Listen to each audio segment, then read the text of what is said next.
In this world, there's two kinds of people, my friend. Those with loaded guns and those who dig. Broadcasting from a Montana wilderness fortress at the headwaters of the Missouri, this is Matt Christiansen Live.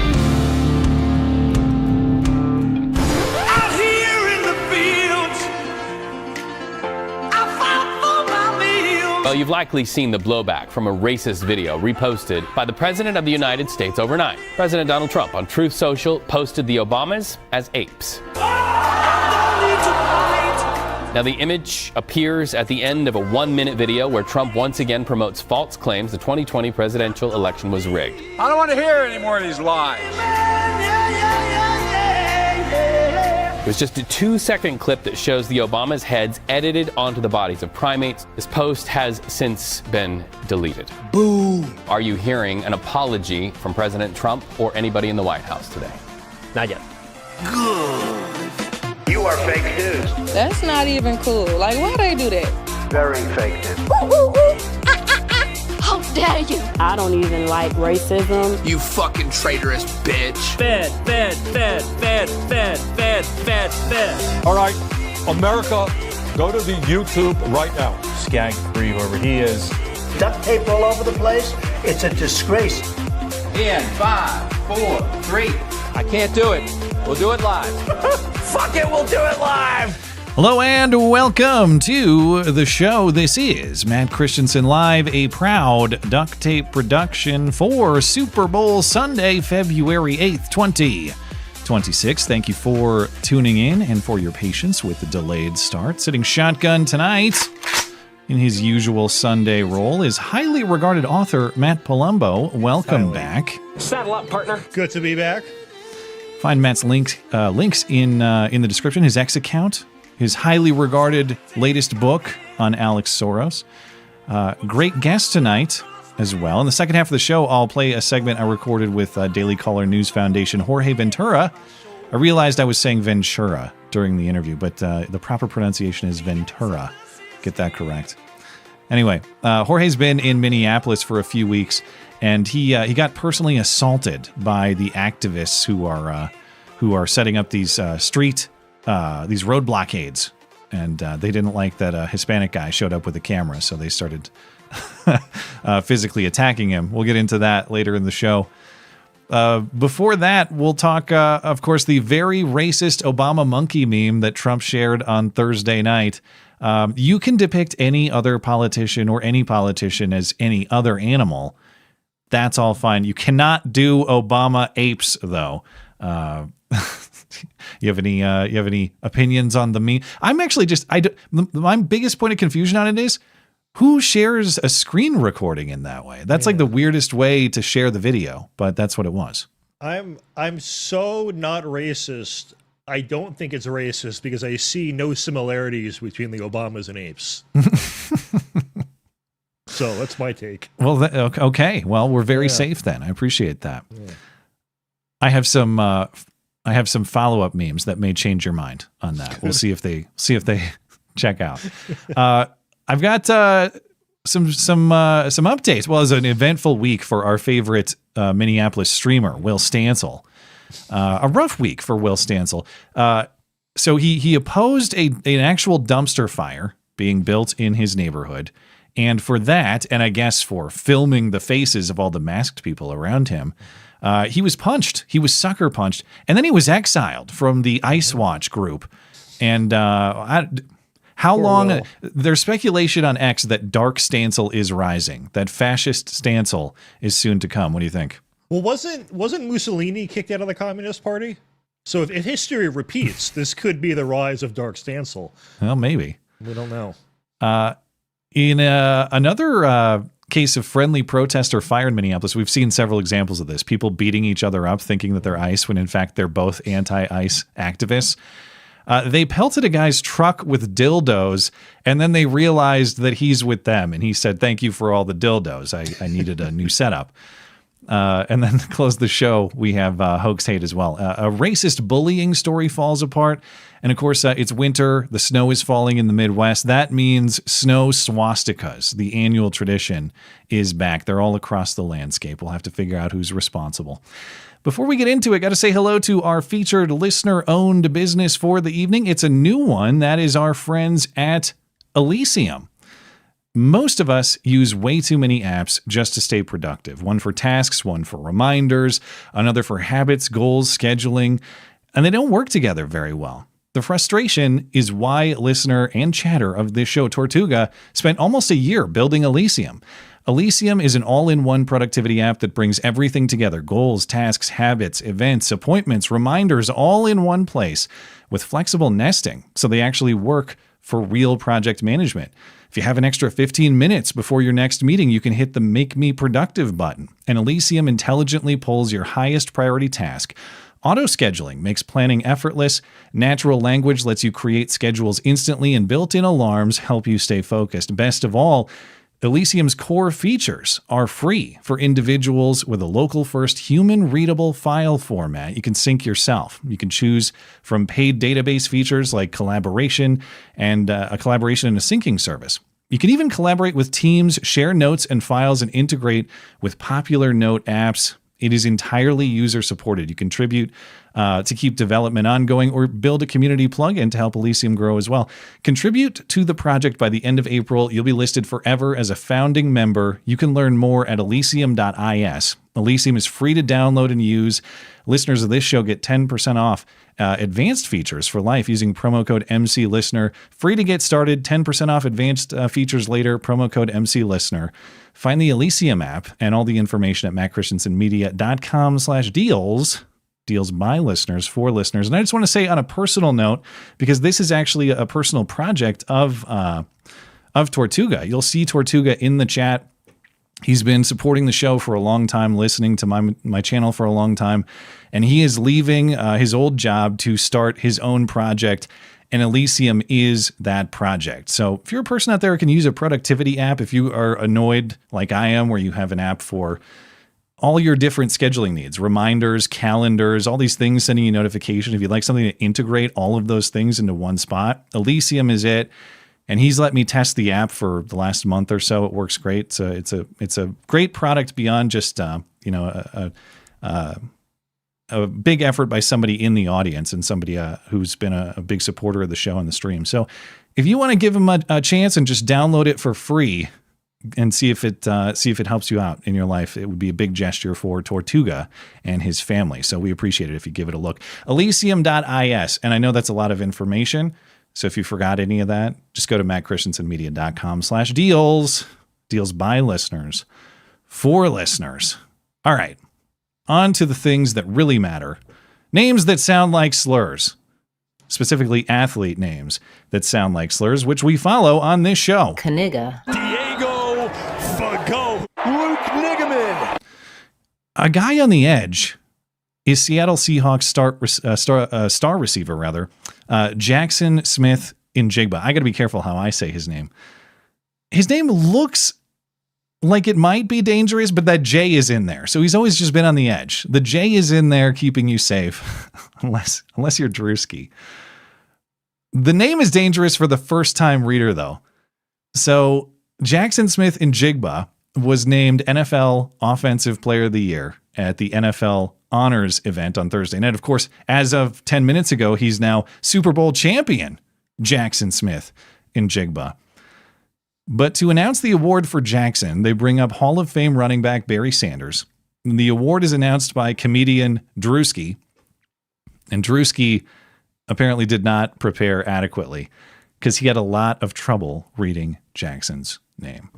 Well, the winner decided not to pull up tonight, so I guess on his behalf, Jaxon Smith-Njigba, Niggaba, Najiba,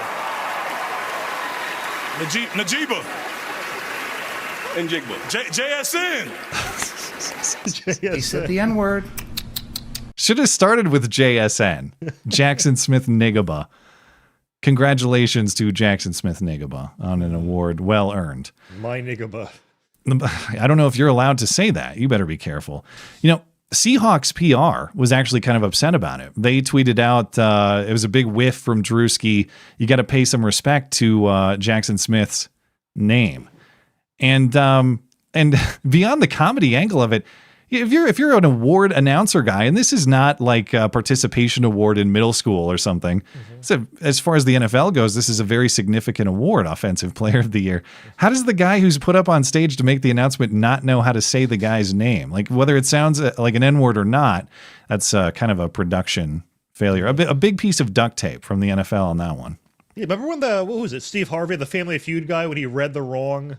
Did he like read the wrong person at an award show once? It's weird they don't rehearse these. You'd think that would be the most important part, but yeah. Well, I guess I don't know. I don't know what they pay him for. That's pretty much the only piece of the job description. Read the name correctly, but too difficult of a task. The Winter Olympics are also upon us in Milan, Italy. They're underway this weekend, and of course that means American athletes getting political and trashing their own country while representing it internationally. You hear what these skiers said? There was also the figure skater girl. Did you catch either one of those? Was she the one complaining about how hard it is being gay under Trump or something? Yes. Yeah. I'm going to spare you her, but there was apparently she did not have a great performance in her figure skating competition, but I didn't catch up with that because who the hell watches figure skating? Not me. I only watch gay football. Oh, they're gay people, I guess, but yeah, I don't know. But there was a press conference in Milan. Team USA freestyle skiers Chris Lillis and Hunter Hess said that the actions of ICE agents do not reflect their values, so they have mixed emotions when they are representing the United States and when they're wearing the American flag. I feel heartbroken about what's happened in the United States when, I'm pretty sure you're referencing ICE and some of the protests and things like that. I think that as a country, we need to focus on respecting everybody's rights and making sure that we're treating our citizens as well as anybody with love and respect. And I hope that when people look at athletes compete in the Olympics, they realize that that's the America that we're trying to represent. It brings up mixed emotions to represent the U.S. right now, I think. It's a little hard. There's obviously a lot going on that I'm not the biggest fan of, and I think a lot of people aren't. If it aligns with my moral values, I feel like I'm representing it. Just because I'm wearing the flag doesn't mean I represent everything that's going on in the U.S. So yeah, I just kind of want to do it for my friends and my family and the people that support me getting here. Shut up, faggot. Correct. I just want America to have the demographics of the sports they're playing in. Is that too much to ask? I'm not sure I follow completely. What do you mean? Well, they're in like the whitest sports ever complaining about ICE. It's just very bizarre. Oh, I see. Like there are ICE raids at ski resorts. Like that's well, there might be for for some of the workers. Yeah. That's a good point. There might be there. Anyway, very gay comment. And the thing is, like, being wrong about immigration and ICE aside, which he is, what is the point of the statement? Well, now I don't agree with every single part of my country's politics. Who the hell does? No one. Yeah. Is the assumption that every Olympic athlete agrees with every single action of his country's government? Nobody would be there if that was the case. So it's a preposterous premise that he's operating under. And there's no point in discussing this anyway. It's like, well, we have to discuss these things because some things are bigger than the sport. Well, it's bigger than the sport. Why don't you go into politics? Like, why are you skiing at all if we can't focus on things that aren't as big as the political issues of the day? If the political issues of the day are so big that you have to talk about them because everything else is pointless in comparison, why do you spend all your time skiing in the first place? You're here to ski. Talk about skiing. It's like they're trying to get out ahead of allegations of being silent or complicit from their own audience. So they're like, all right, I got to put something out there just to hedge or something. But yeah, maybe. I mean, in fairness, I don't know what question they were responding to. It could have been a leading question. So, but you're also free to reject the premise of the question. Yeah. Anyway, an underreported thing that's going on is deranged leftists continue to try to kill people. And specifically people in the federal government or even members, in this case, of the Trump administration. This case is about Trump's Office of Budget and Management Director, Russ Vougt. Now, back in August, a 26-year-old named Colin DeMarco traveled from his home in Maryland to the home of Russ Vougt in Virginia. And DeMarco was recorded on the Ring doorbell camera at Vought's front door. He was wearing gloves. He had a backpack, sunglasses, and a surgical mask. He also had a gun tucked under his shirt. He was arrested. Apparently, Russ Vougt wasn't home at the time. I'm not sure if anybody was home. But this guy said that he wanted to confront Vought about Project 2025. Russ Vougt is I don't know if he's an author on Project 2025, but he's in leadership. Yeah. Yeah, okay. Well, Trump initially denied that Project 2025 existed, and then right after getting elected, he brings Russ Vought out like to go speak and goes, "So this is Russ Vought of Project 2025 fame." Oh, yeah. So okay. So yeah. All right.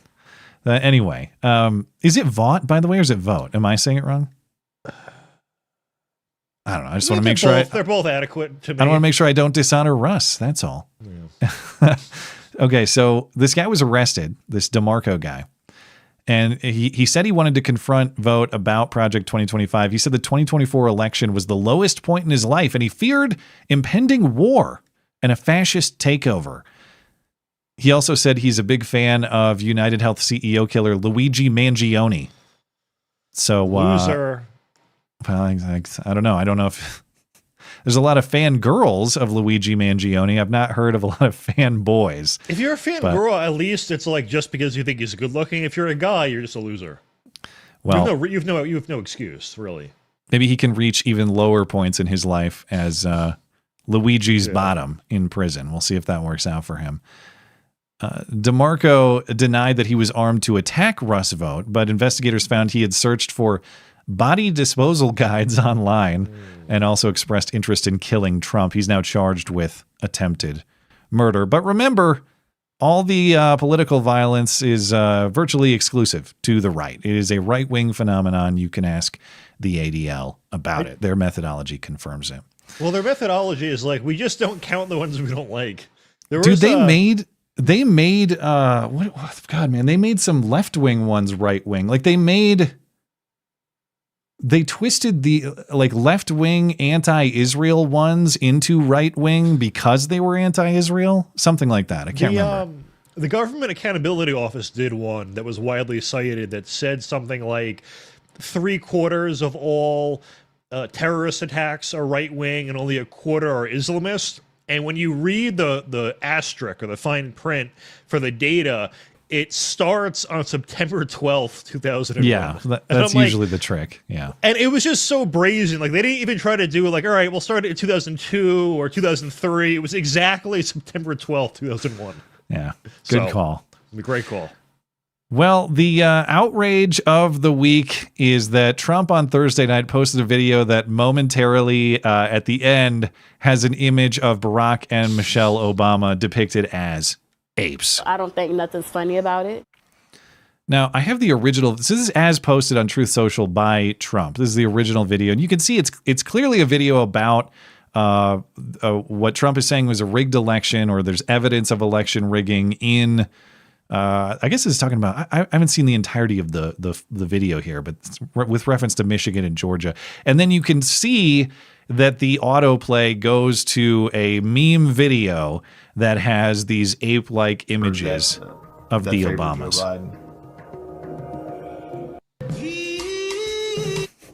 And that's actually all of the Lion Sleeps Tonight that I can play, because if I play more than that little blip, which is actually all that Trump included in his post, that will get me a copyright ding. But when you look at the full video, so again, it's a screen recording of a video about election fraud or a rigged election, and it cuts to a meme video with the Obamas as apes. You look at the full video, and again, I can't play the audio because it's copyrighted music. The Lion Sleeps Tonight. Is that the name of the song? I forget, but you know the one. A wee away, that song. And it's obviously not just the Obamas as monkeys. It's all the Democrats as various jungle animals, various African animals. And the idea here is they are all bowing down. See, there's Joe Biden as an ape. Is that okay for him to be a baboon? They are all bowing down to the king of the jungle. There's Donald Trump. That's the idea. Okay. So even do you know who that is? That's Olivia Giuliana. Yeah. Yeah. She's that's the pig. Are flamingo? Do they have flamingos in Africa? They're really stretching the Africa theme here. That pig is not necessarily African. I don't know about flamingos. They might be there, but Hillary's the Pumbaa. Anyway, so that's the idea of the original video, and pretty clearly the point of Trump's post, as posted, is not the Obamas are monkeys. It's also clear that the point of the original video is not the Obamas are monkeys. The point is a joke depiction of many politicians, Democrats, as jungle animals. Now, as I mentioned, the weirdest thing to me here is screen recording a video that you're sharing. That is like the most boomer method of sharing a video possible. But that fits, I suppose, how Trump would do it, even though Trump is denying that he had anything to do with it. That seems like a way he would share a video, though, does it not? Yeah, and I mean, if it was on purpose, I guess it's brilliant, and it got so much more attention to the original video. But I think it's probably someone who works for him was asked to share it. He didn't actually watch the full thing and shared it in this. So well, I'm going to get into what he's saying. I'm not buying the outrage, but I'm not buying the Trump explanation either. Well, I should back up a second because Karen Leavitt, in her original response to it, just kind of. She didn't deny that Trump posted it. So you are right. Their explanations do contradict. I mean, I guess above all else, I just don't care. I think it's a big deal. I think it's hilarious. It's hilarious. I'm going to show even more. The fact that Trump is refusing, publicly refused, no, we're not going to fire anyone over this, assuming they did do it. It demoralizes the left. They're resorting to calling him racist. It's not working for the millionth time. So it's amusing.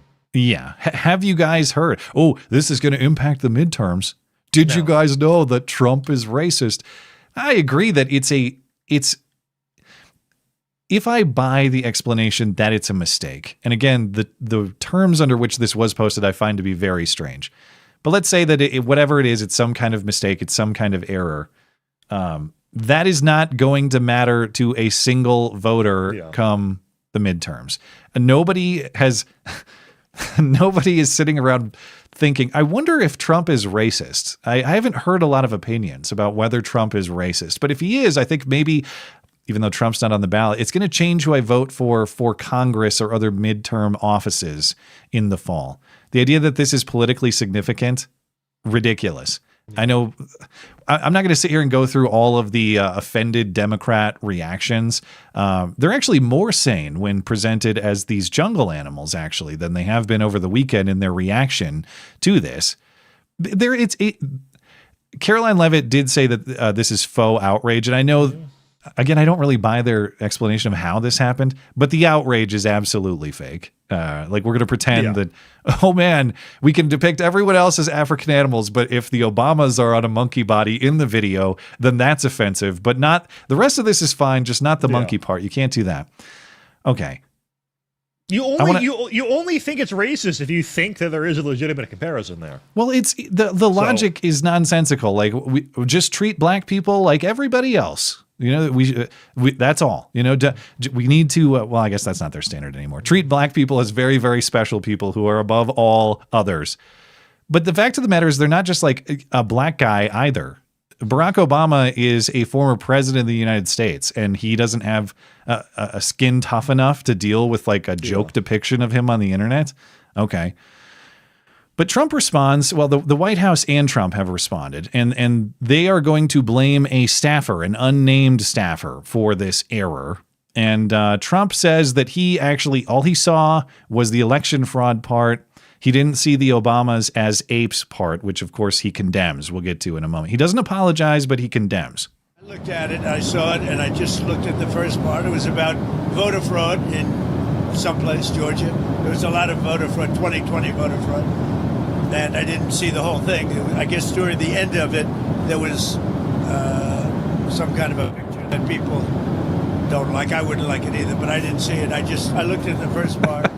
I wouldn't like it either. What the? Okay. I wouldn't like it either, but he was also depicted as an animal in the video. By the way, the guy who made the video, it was the same guy who made the AI video of Trump dropping feces on the No Kings protesters. Oh, that's the same guy. I have some tweets from him that I want to show, but I didn't know it's the same dude. He's a living legend. Yeah. He's a very accomplished memester. Yeah. Even though he was insulted this morning on This Week on ABC by a Republican member of Congress. I'll get to that in a second. But that statement, of course, implies that Trump, I don't know. Does that imply that Trump posted it? He says, I saw it. And he doesn't mention any kind of staffer in that. He just says, I saw it. I didn't see it to the end and it got posted. That to me implies that he posted it. The White House, though, is blaming a staffer. Before Trump said that to that collection of reporters, the White House said the video was removed, which it was. It was up for like 12 hours. And a staffer had posted it in error. Again, we don't know who that is, and there's no record of anybody getting fired or disciplined or anything like that. And that's the part I don't believe, that Trump saw the video, liked the video, said to a staffer, this is a really great video about election fraud. Please screen record.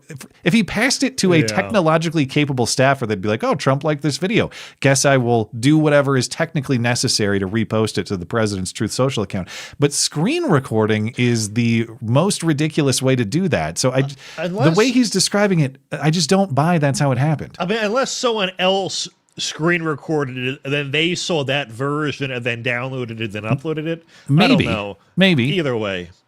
I don't know. Was was the Republican you mentioned, was it Tim Scott who went No, off it's on not, it? although Tim Scott is very mad about it. But he said in his condemnation, it's the most racist thing I've seen come out of the White House, with the implication being he's seen other racist stuff that he's okay with.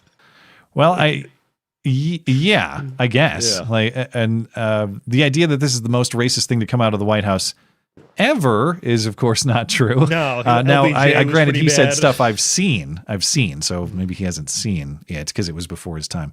But really, Trump is doing the Alec Baldwin defense here. Someone is responsible, and I can't say who that is, but I know it's not me. Okay. It's such a good line. Yeah.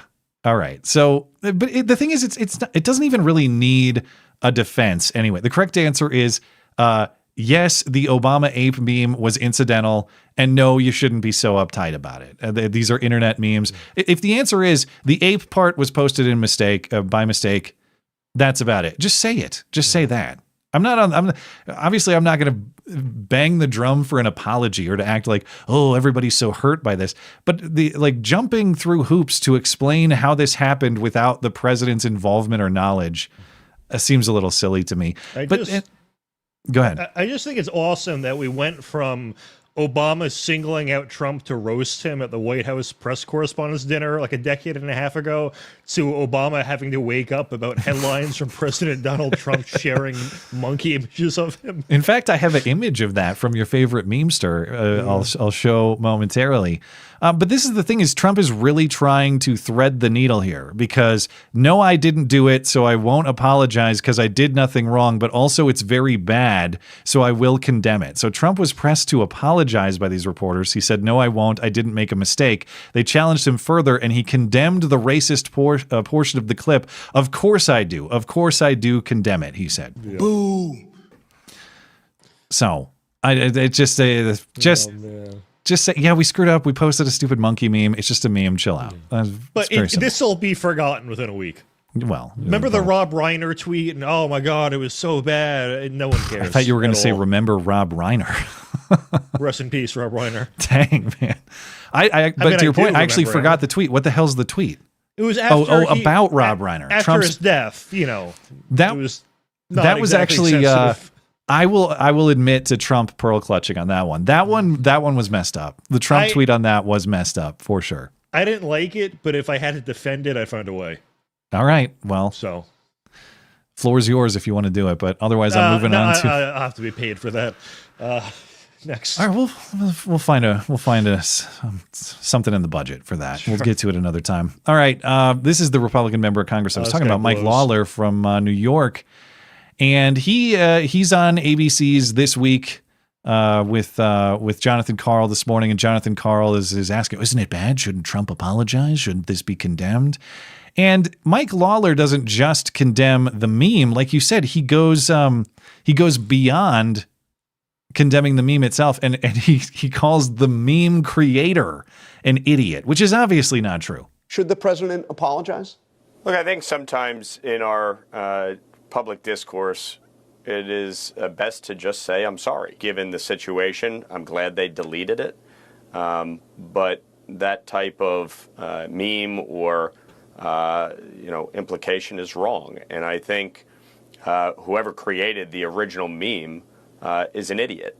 And really, that type of content should not exist in our country. I think everybody should recognize the history and really do better. Stop being such a pussy. That type of content shouldn't exist in our country. Okay, mocking politicians is the type of content that should exist the most and must be protected. Outside of the Bible, it is our most sacred form of media, I would say. Mocking politicians mercilessly makes for a healthy country, actually. You may say, I like this form of mockery, that form of mockery better, whatever. I don't like this form. I also have a problem, like, the guy just posted a meme for fun and it happened to get picked up by the president. Why is he an idiot for that? Oh, you can't put politician faces on animals. You're an idiot if you do. Okay. And the thing is, too, it's not that you can't put politician faces on animals. It's just one type of animal and one type of person you can't replace. Yes. Every single other combination that has ever existed was fine. They put Hakeem Jeffries' face on some sort of and some other animal. Well, I want to get to the there's some of the Obama moments. Okay, so this is not fine. Obama checking his X feed from that meme guy. By the way, first of all, the meme guy who's an idiot, he responded perfectly, which is meme. He was tweeting about this, getting called an idiot earlier today. This is at ZeriusX on X. I might be mispronouncing it. But yeah, meme them until they cry and then make memes about them crying. Correct. Do that. But he responded, all right, you want to call me an idiot? You want me to be labeled a bad guy? I'm doubling down. Good. Here's Obama. Never apologize ever. Here's Obama checking his X feed. Jeez. And this is needing another cigarette after checking his X feed, I guess. But the point is, we don't live under Sharia law, okay? You make all the cartoon depictions you want. If you don't like certain types of cartoon depictions, that's fine. But let's not act like people are bad people, because if you make a certain type of special cartoon depiction, that's outside of moral bounds for some reason. And like you said, the rules are no black people depicted as apes. Okay? Why not, though? Trump is depicted as an orangutan all the time. That is racial mockery on account of his orange hue, I might add.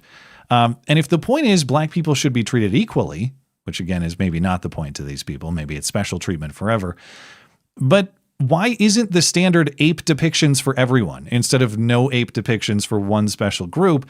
And I'll need clearer rules on what animal depictions are acceptable. Because like you said, Hakeem Jeffries, depicted as a meerkat, acceptable? I'll allow it. I guess. Why? What? It was this racist meerkat. Nobody really knows what a meerkat is. Hakeem Jeffries, is he really all that black? I don't know. He looks pretty pale sometimes.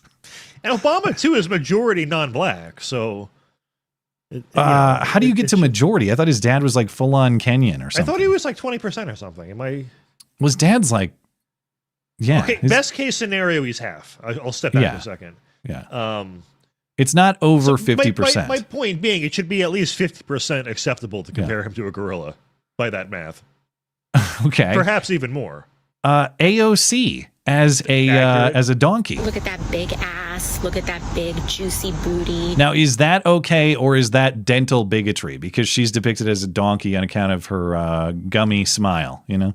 Yeah. Or her toothy smile. I don't know. What is the ratio? Is it too toothy or too gummy? I don't know. Adam Schiff depicted as a giraffe on account of his pencil neck. Yeah. Is that okay? Or is that outside of bounds? JB Pritzker depicted as an elephant. That's a huge bitch. Is that acceptable, or is that fat phobic? I need to know what animals are allowed, what animals are not, what politicians are allowed for this sort of depiction, what politicians are not. JB Pritzker actually responded to the meme. He said simply, Donald Trump is a racist. Whoa. Ooh, what an original take. Damn. But The GOP, I mean, don't get me wrong, I'm not going to celebrate GOP tweets. But like at least on X, they found their balls for just a second. They said JB Pritzker is morbidly obese in response. So good for them. Good for them. Just a little bit of fight in them there. And again, like the talk over the weekend, at least that I heard on the news talk shows, what are the implications for the midterms? How will Trump be held accountable? No one will give a shit. You're right. The Rob Reiner thing you already forgot about. This will be the next Rob Reiner thing that you already forgot about. You asked me, what did the Rob Reiner tweet say? And as you said that, I realized, I don't even remember. I just remember it was a little dicey. I remember that it was all about Rob Reiner having Trump derangement syndrome. Okay, yes, you're right. And so the reason why it was a bad tweet and why I think some pearl clutching is warranted on it is it, instead of saying anything about, it did say it was a sad situation, but it was packaged in his Trump derangement was the focal point. And so it's just, it had that kind of grave dancing element to it, which is, let's focus on how much he hated Trump, even though he was just savagely murdered by his deranged son. The tweet was, how can we make this about me? And that's why it was worthy of a little bit of pearl clutching, I think. But for a week, no one remembers. Yeah, but yeah, it was already forgotten. Anyway, let's get to just to clarify, I didn't actually care he said it. I just thought, maybe pick a better battle. But on to Will Stancil. Yeah. Will Stancil has picked a tough battle.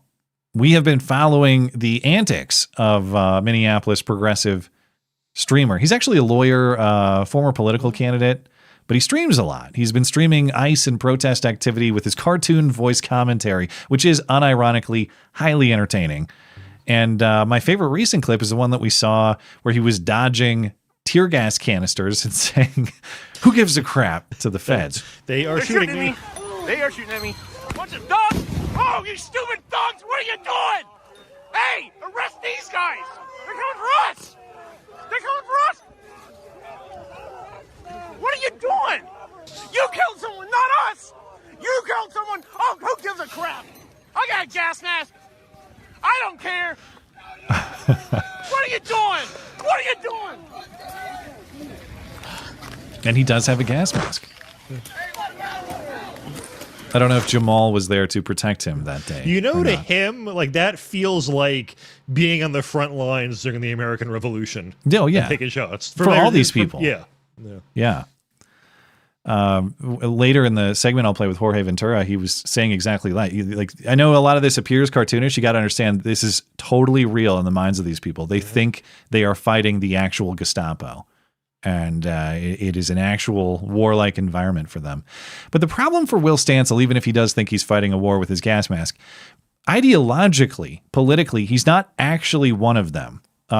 He says in this clip where he gets punched, he's not actually a socialist. They're trying to talk to him about going to a socialist event. He said, I'm not really a socialist, but I'll agree with you guys on a bunch of other things.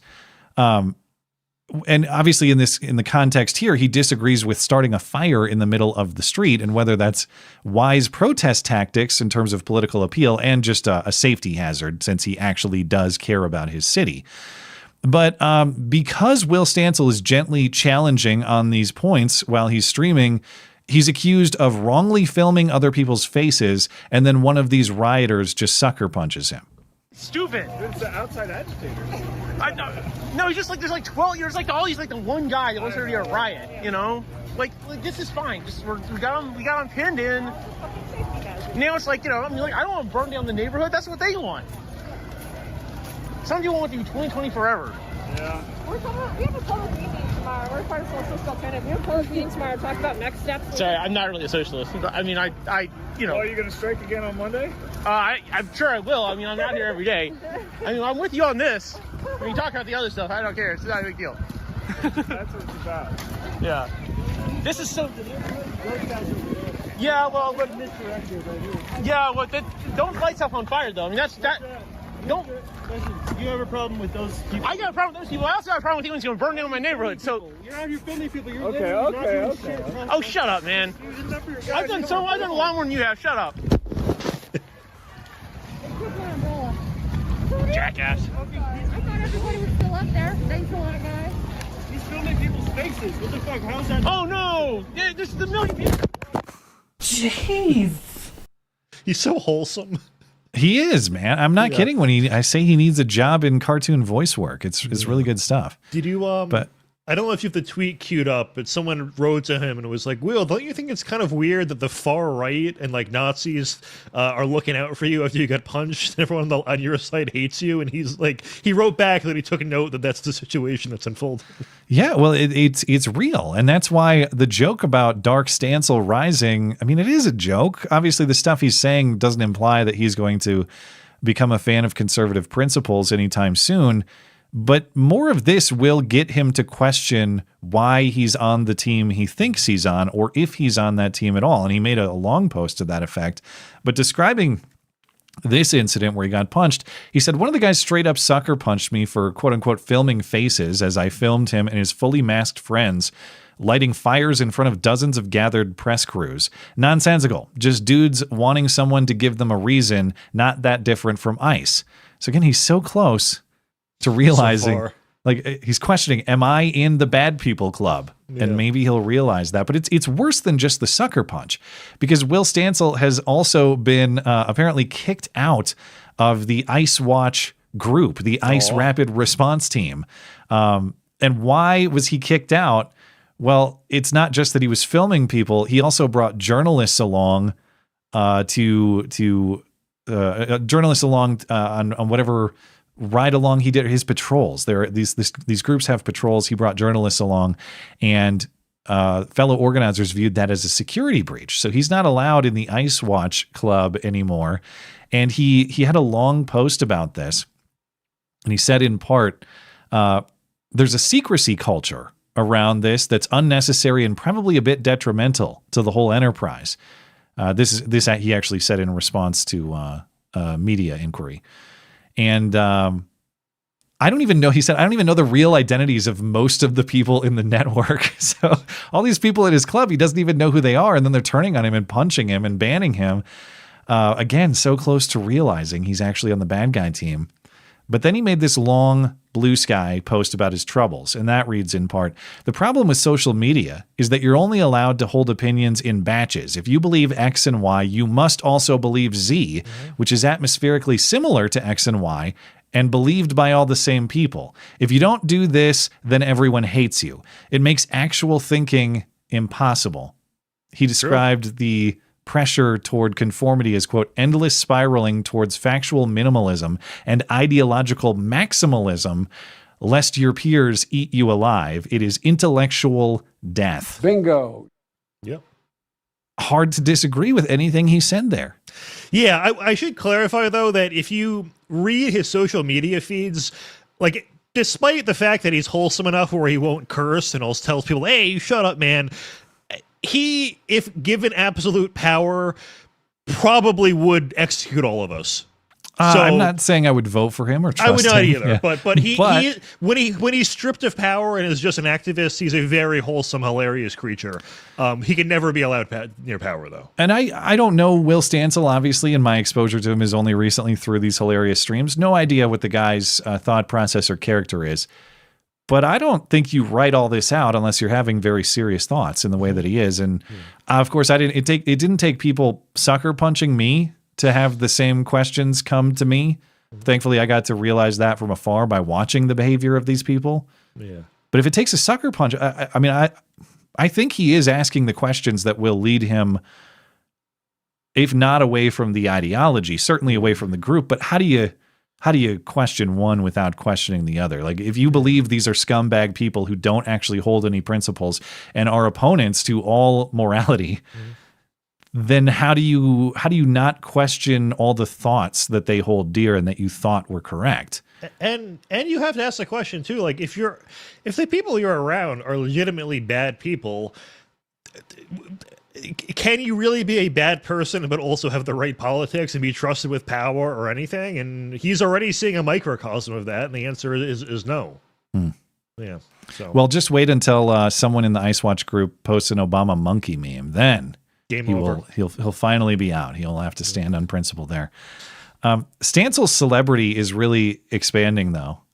celebrity among conservative viewers and trolls, celebrity among, I guess, one of the chief political writers over at Politico, because this Politico writer, Ankush Kardori, I don't know if I'm saying that correctly, but he's a Politico journalist, and he's on C-SPAN promoting his book or promoting his work, and they're taking callers, and they get a call from someone in the audience. It's obviously to people who know who Will Stancil is and get the bit, it's a prank call, and you understand it's a prank call, but this Politico writer correctly identifies it as a prank call, implying he's at least loosely familiar with the Will Stancil lore.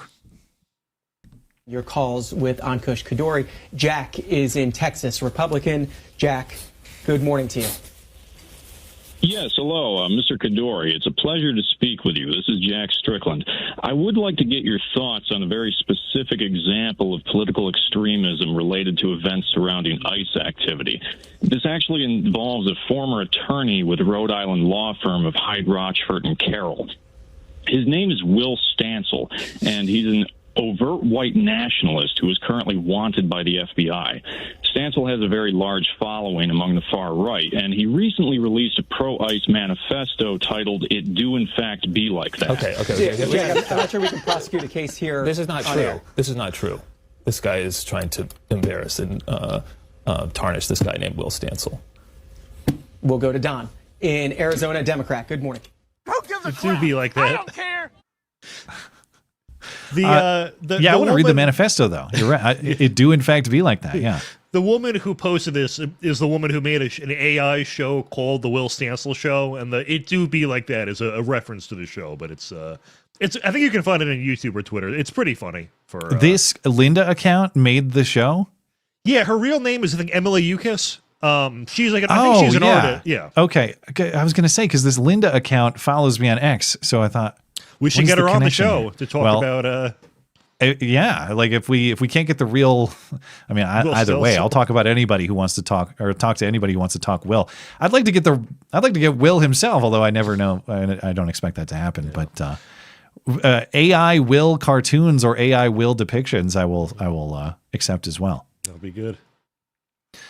Anyway, there are some other hilarious Minneapolis instances this week. Including a guy, an actual anti-ICE activist himself, getting mobbed with dildos as they realize he's actually one of them. And this took place at this was actually at the Whipple Federal Building at Fort Snelling, so down by the Minneapolis St. Paul Airport. This is the same site where this happened. Did you ever see the MAGA Tyson guy? That video went viral about a month ago. There's this guy who's being harassed with sirens, air horns. This guy's great, yeah. And he kicked like 4 or 5 guys' asses as they were harassing him. He was facing charges. I think he still is. But this is the same site. So what happened over the weekend is at this federal building at Fort Snelling where the MAGA Tyson fight happened. I haven't watched this footage for like a month now, but one of the last knockouts here. Watch this guy who comes in in red. Look at this. Throws down his gloves. He's ready to go. I'm going to get this guy. Right here. Yeah. Throws down his gloves. He's ready to go in, and watch what happens to him as he makes the approach to try to get his vengeance on MAGA Tyson. He's ready for it. He's going in. He's going to kick this guy's ass. Boom. Damn, cold. All right. So that's MAGA Tyson. That's what happened at Fort Snelling. And now Fort Snelling is the site of the great dildo mobbing. And of course, they were extra motivated this weekend because this weekend was the 1 month. It's been 1 month. The 1 month anniversary, is that the term? It's 1 month since Renee Good was shot dead on January 7th. And there were 42 arrests because this was declared an unlawful assembly. The primary stunt of the day was attacking ICE vehicles with dildos, as in artificial phallic sex toys. And videos online, at least according to this reporting, it said videos online showed, where does it say that? There was a truck that hauled in the dildos. Now, I didn't see the video of the dildo truck arriving, but the reporting says that's how they got there. Like thousands of dildos arrived by truck. And they all got these dildos and they're throwing them at cars that are supposedly ICE. Except for one guy is driving his truck through the mob, and he's not ICE. In fact, he's very clearly not ICE because he has anti-ICE protest signs on his truck, and they mob him anyway until they realize that he's with them.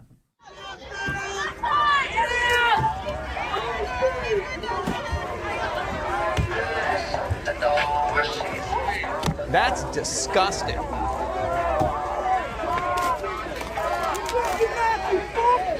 You fucking Nazi fuck. Get out of the roadway.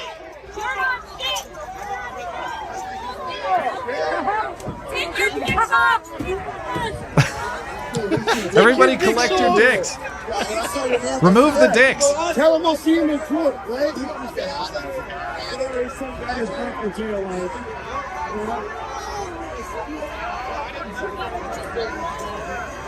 Sorry. They're going to arrest you. Everybody grab the dude! Where's Johnson? So you can see his taillight. They broke his taillight Alex Preddy style, too, apparently. And the sign says Nuremberg 2.0, which is a sign only a leftist would have. Correct. He's saying, what he's saying is that the ICE agents need Nuremberg trials, World War II style. Yeah. Which means only a dozen out of hundreds of thousands will face consequence. Like, all right. Anyway, sounds like a deal. Let's keep But how are they identifying these people as ICE? Is it just he's a white guy in a truck? Is that yes. seems to be it? How many examples have we seen? Hey, it's a white male driving a truck, and by the way, that's a shitty truck. It's not just the signage. You think the feds are going to drive that piece of crap? Maybe as a disguise. Yeah. But that thing looks broken down. It's all rusted out from the salt and all that. Yeah. Anyway, there is a second angle, and the guy is telling the rioters, he's not one of them, please stop dicking my truck. Do you see that fucking sign? Do you see it? Hey, he's with us! Guys! Why are you guys doing that?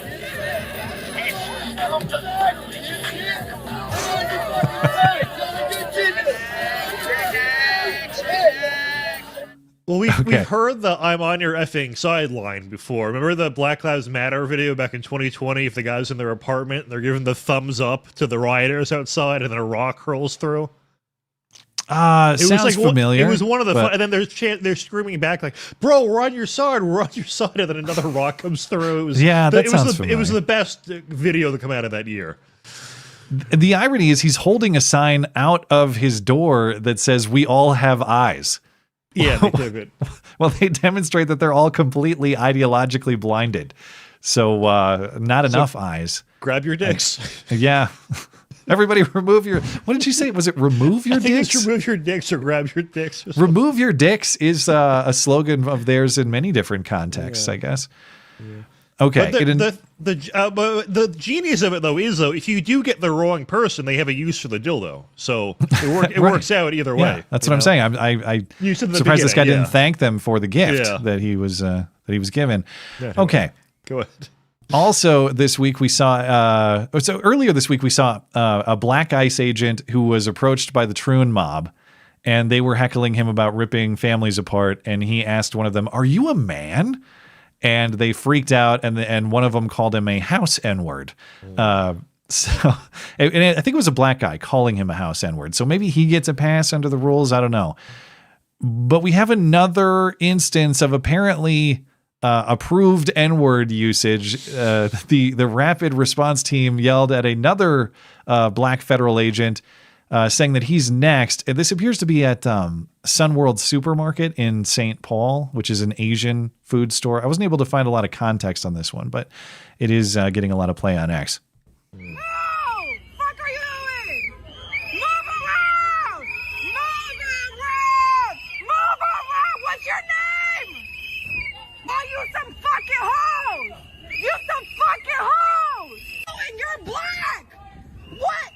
You're next! You're next, nigga! Fuck you! What's your fucking mouth? I don't wanna watch shit! Fuck you! It's a shit! Fuck you! Show me, bitch! Fuck! serious? Fuck you! Fuck you! What the fuck? Bring back the backhand, for the love of God. Now, if you didn't hear, she did the Rosenbaum in that clip. She was begging to be shot. Shoot me, nigga! Shoot me, nigga! Shoot me, bitch!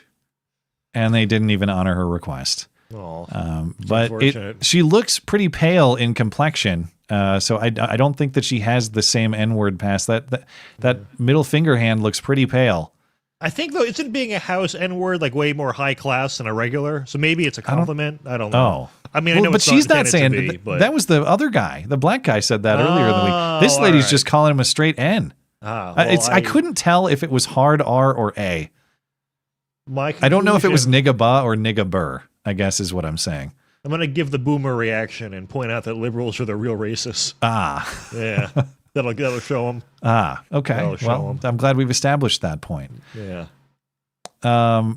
There's also this one. This guy, if this is what it appears to be, this guy is pulling a legend move, and I have a lot of respect for him. So if you're like me, you've heard enough whistling lately to last a lifetime. I don't need to hear any more of these damn whistles. I don't live there. I just have to hear the whistles on the internet, and they're annoying enough. So if you live in the area, it must be insufferable. But you can weaponize or use the whistles for your own purposes to counter these people too, because the whistles for the mob, they're a communication tool. They're a warning that ICE is in the area. They actually have coded messages, as in, blow the whistle 3 times means X, blow it this many times means Y.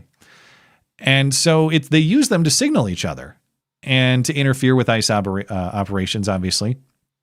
And then, so they do all this, they make all this noise, and then they complain about how ICE agents are very poor in their communication. They don't communicate effectively, of course. I don't know who this guy is. The clip is going viral this week.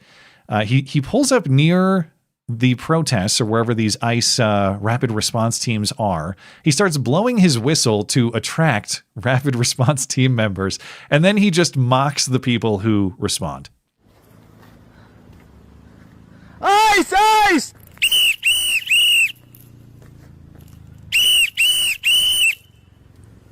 Help! ICE is here! Hey, what's up, dude? Bitch. Yeah. Yep. You came to the whistle. So that makes you a bitch. Who are we talking to? Hey! Everything's fine. It's just me. I'm retarded.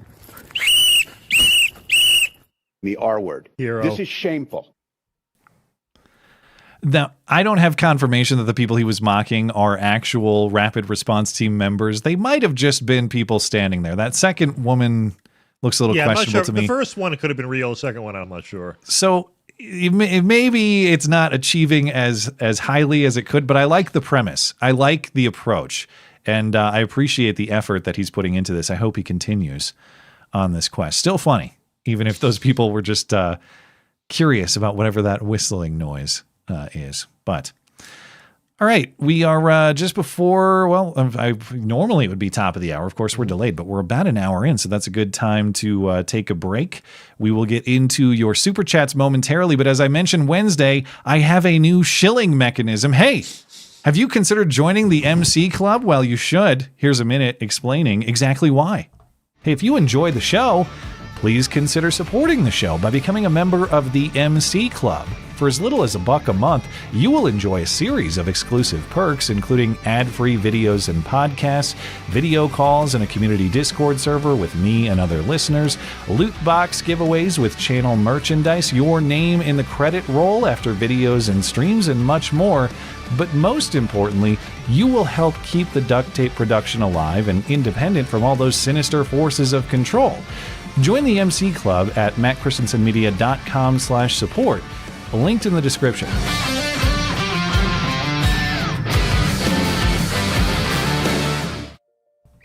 All right, time to get into some Super Chat.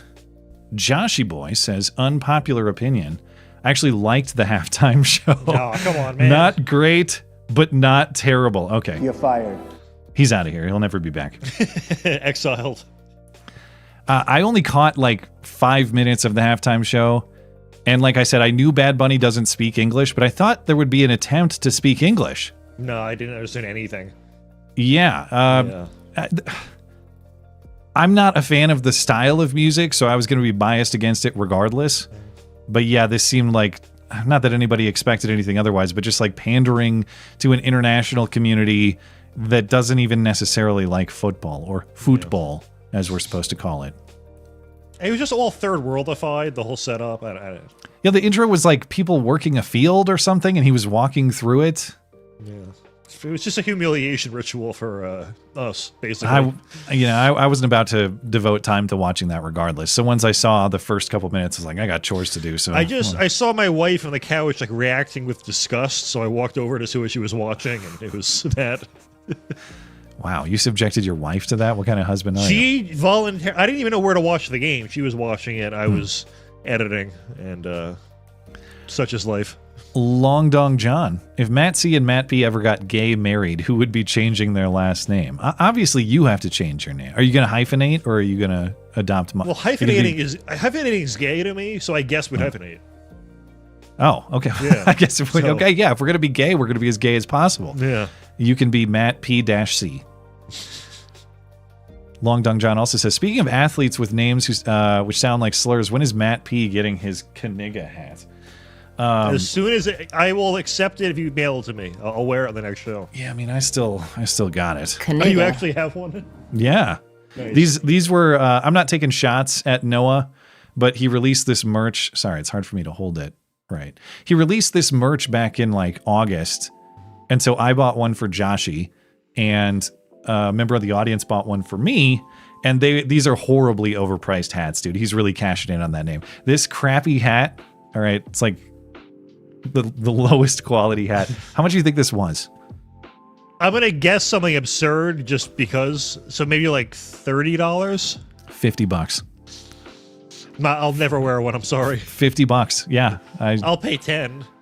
I'm a big Kniga fan, okay? So I wanted to make sure Joshi is properly outfitted for the show. So I dropped the 50, and of course a very kind member of the audience dropped the 50 for me to have one. But $100 for two of those. Noah, you're really milking it, man. But hey, only how much time does he have to earn money off the viral nature of his name? I guess, all right, good for you, Noah. You got a future to build. I get it. Censored 86. Hoax hate alum Nancy Mace is running for South Carolina governor. My vote is for Paul Dans after seeing him on Tucker. Mace isn't conservative in any sense. I didn't know. That's breaking news to me. She's running for governor. Oh yeah, and Trump's not endorsing her. But he's correct. She when she took office, she was very big on like, I'm so progressive on gay issues and gay marriage, and so was Trump, by the way. Yeah. Remember Trump with the rainbow flags? Yeah, but that was at least 10 years ago at one event. She tried to make that part of her branding, and then a year later was doing the anti-trans thing, and it's like, just fucking pick a side, lady. I don't know. Yeah, well, I can't wait to see her campaign that is all... She's unhinged, man. Ridiculous show. Yeah. I know we talked about her last Sunday in Hoax Hate. What happened this week that we were talking about? Oh, it was the fact, I think you saw it in the Discord server, the fact that she was accused in New York Magazine by former staffers of assigning them to deer runs inflate her Reddit posts about how hot she is. Yeah. And to rig polls about how hot she is. And then there was allegations that she would send her employees on like alcohol runs throughout the day. And then so her rebuttal was that she actually can't drink alcohol because of a medical condition. But on every single public platform she's on, she's posted photos of herself drinking. So I didn't even see that part. Yeah. Okay. Anyway. Josh, not Joshi, Josh, different Josh. MAGA halftime show sucked. Lol. How dare Probably you? did. I didn't see that either. It was what, Kid Rock on with the TPUSA event? Yeah, like I said, I hate to say it, we don't have that much musical talent on our side. There's got to be country artists and stuff, I would think. But the fact that like Nicki Minaj was a big deal, a big pull for us, it's like, fuck. Yeah, why didn't Nicki Minaj do it? Why not Kid Rock plus Nicki Minaj? Yeah, I don't know.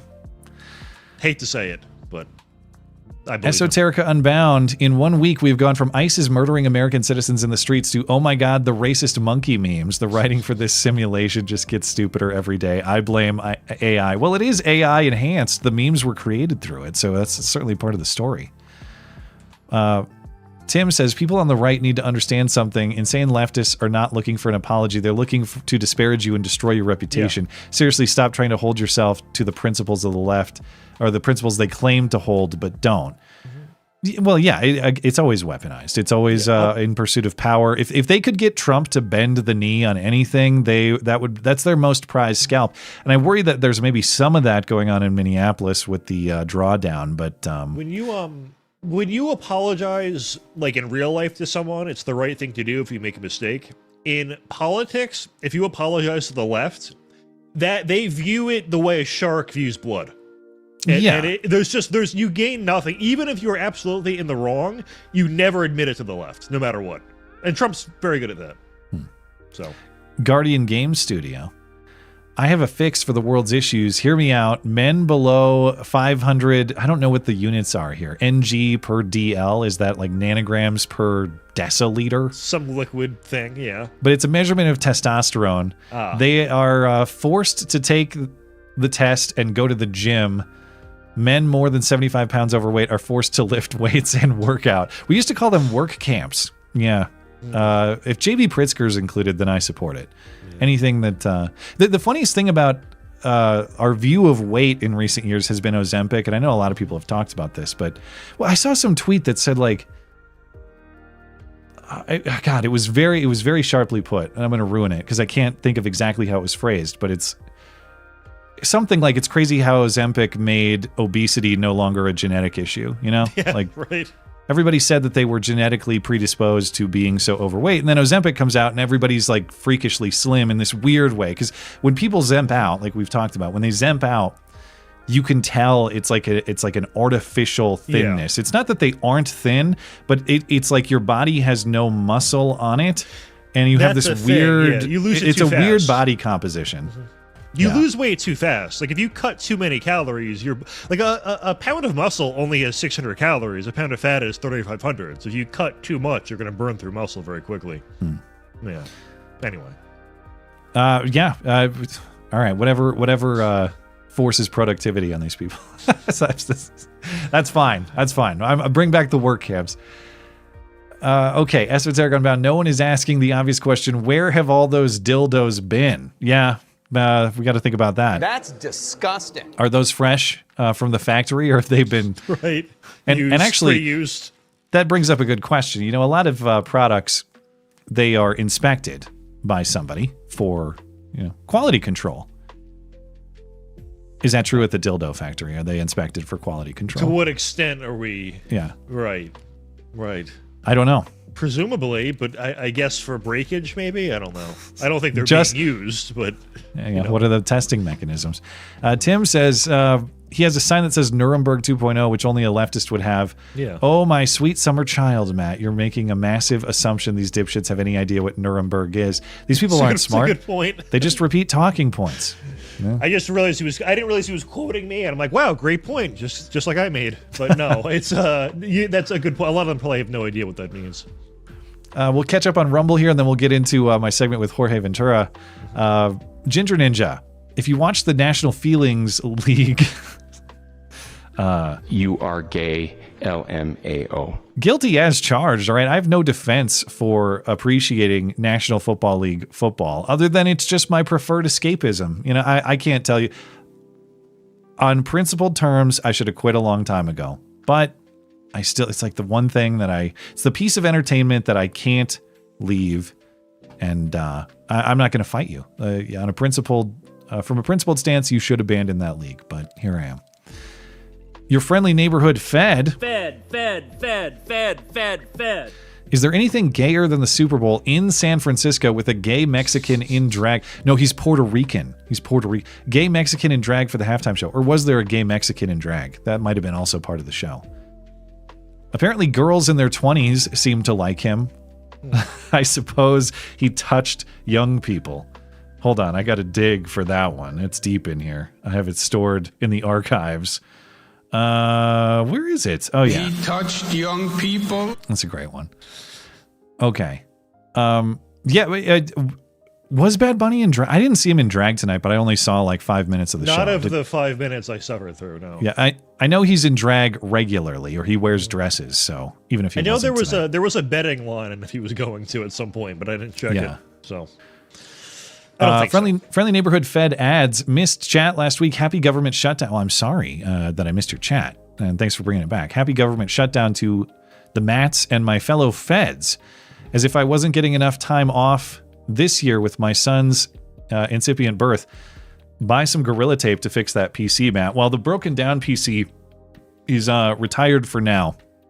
We're running it on a different PC, and I have to figure out how I want to juggle the issue that I now have 2 PCs when I only intended to purchase one, but one is beyond the returnability, and that's the broken one with the mystery problems that I'm not sure I can trust. So maybe I just have 2 PCs. I don't know. We've been doing good this episode, though, Tech, I think. Yeah, right? I think that, knock on wood. Yet. I don't think there's been any overt duct tape moments so far, but it'll happen. Just wait. Nah. Friendly Neighborhood Fed also adds, Matt, you need to look up Daniel Radcliffe saying "F you, Kaniga" to a black I've seen guy. That clip. Yeah. Does he say? He must use the N-word. It's from a movie, but yeah. Okay. Yeah. Oh, it's from him. Okay. Yeah. He says it to a black guy in Imperium. Imperium's the movie. Mm-hmm. Or a show. I don't. Yeah. I've seen the clip. I know it's not real life, but a show or movie. Yeah. Could make a good sounder. Hagrid should have told him, "You're a grand wizard, Harry." Well, I have the. If it's a celebrity saying it, I guess it is funnier. But of course, there's the Shiloh has the same quote. Fuck you, nigger. So that spot's already filled on the soundboard for now. I'll have to check it out, though. Ginger Ninja, everyone who watched this is Bad Bunny. El Conejito Malo. Probably butchered that. If they watched that halftime show on their... push these buttons for me. They watched that halftime show and they said... I am a gay homosexual. Yeah. Newbie of Death is here too, and he just says, also please press this button. You are gay, LMAO. That's all I do. I press the buttons for the people. If you read this. You are gay, LMAO. Skulldugger says, if you think you are offended by the Obamas being portrayed as apes in a video where everyone is portrayed as animals, please tell me which animals should the Obamas have been portrayed as. Correct. Exactly. That's another way of phrasing it. Yeah. Which ones are acceptable? Yeah. I don't know. Luna Chick, there is an account on X at Blue Lives Matter or at Blue Lives MTR that doesn't call in certain tips to anti-ICE tip lines. They posted the dildo video and it totally wasn't them that submitted his plate number. Wait, so I'm not sure I follow. This X account, quote unquote, doesn't call in certain tips to anti-ICE tip lines. Maybe she's saying like they call in fake tips? Yeah, they posted the dildo video and said it totally wasn't them that submitted his... Oh, I see. Okay. Yeah, so the guy's plate, the reason he was identified as ICE is because of a plate submitted to their... Because Blue Lives Matter trolled and claimed he was ICE. If that was actually a trick move by somebody, legendary move. Yeah. Well played. I hadn't heard that part of it, so thank you, Lunachick, if that's how it went down. Appreciate it. Okay. Anything else you want to say before I get to my segment with Jorge? No, I think we're good. Do I need to drop off? No, with pre-records, you can just stay on. All right, cool. I will see you in 15. All right. Well, we will get into the interview segment here. And Jorge Ventura, he's a reporter who's been on the ground in Minneapolis with the Daily Caller for a couple weeks. Just got assaulted at one of these roadblocks that they're building. It's a short segment, just about 15 minutes. Audio gets a little sketchy in certain spots, but it recovers shortly. We'll see you on the other side. Stand back and stand by.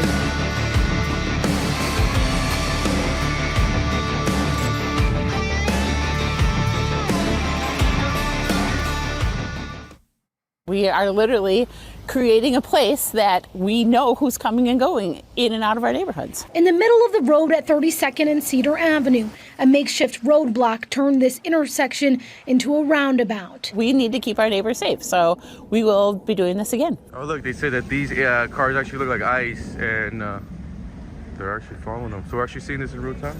Hey, how you doing, man? You're right next to me. I can film here, buddy. It's a public sidewalk. Got one guy following me. Why did you try to steal my phone right now? You can't assault me, man. Get out of here. You can't assault me, man. Y'all need to get out of here. You can't assault me, man. You can't assault me, dude. Get in the fucking car. You can't. Get in the fucking car, man. So they're assaulting me and my photojournalist. Got it all on video. They actually tried to steal my phone, but unsuccessful.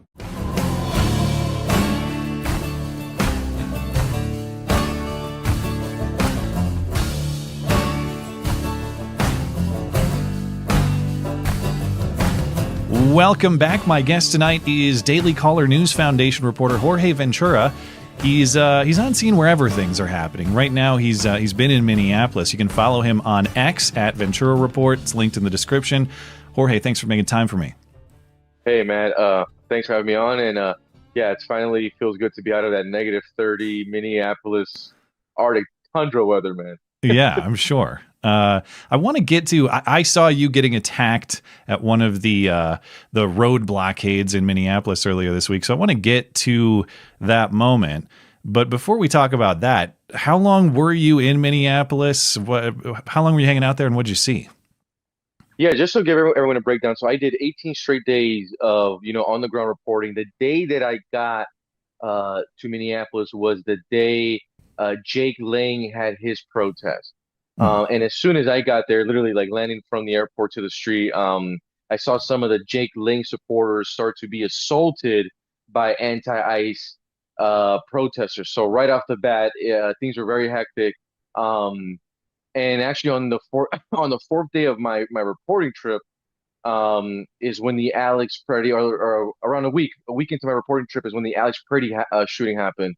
And that really kicked off some new energy. That's where we saw the riots, a lot of civil unrest in all of South Minneapolis. And I think some of my biggest takeaways here is that I've been really taken aback by the organization from the left-wing agitators and protesters in Minneapolis. What I mean by that, it's not just having protests, but the communications channels through Signal, the way that they're able to dox ICE and Border Patrol agents following the agents. They are successfully impeding federal immigration operations.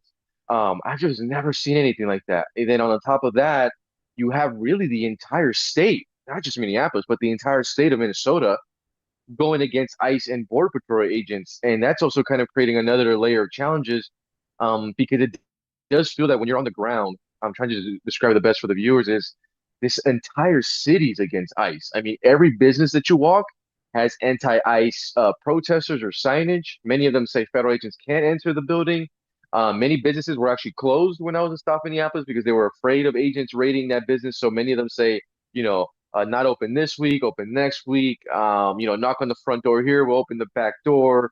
Some of the protesters, the anti-ICE agitators started to target the hotels where federal agents were staying. So, I think just kind of now, just kind of giving an overview, the folks that are on the ground, they do view their activism as they are fighting against the Gestapo.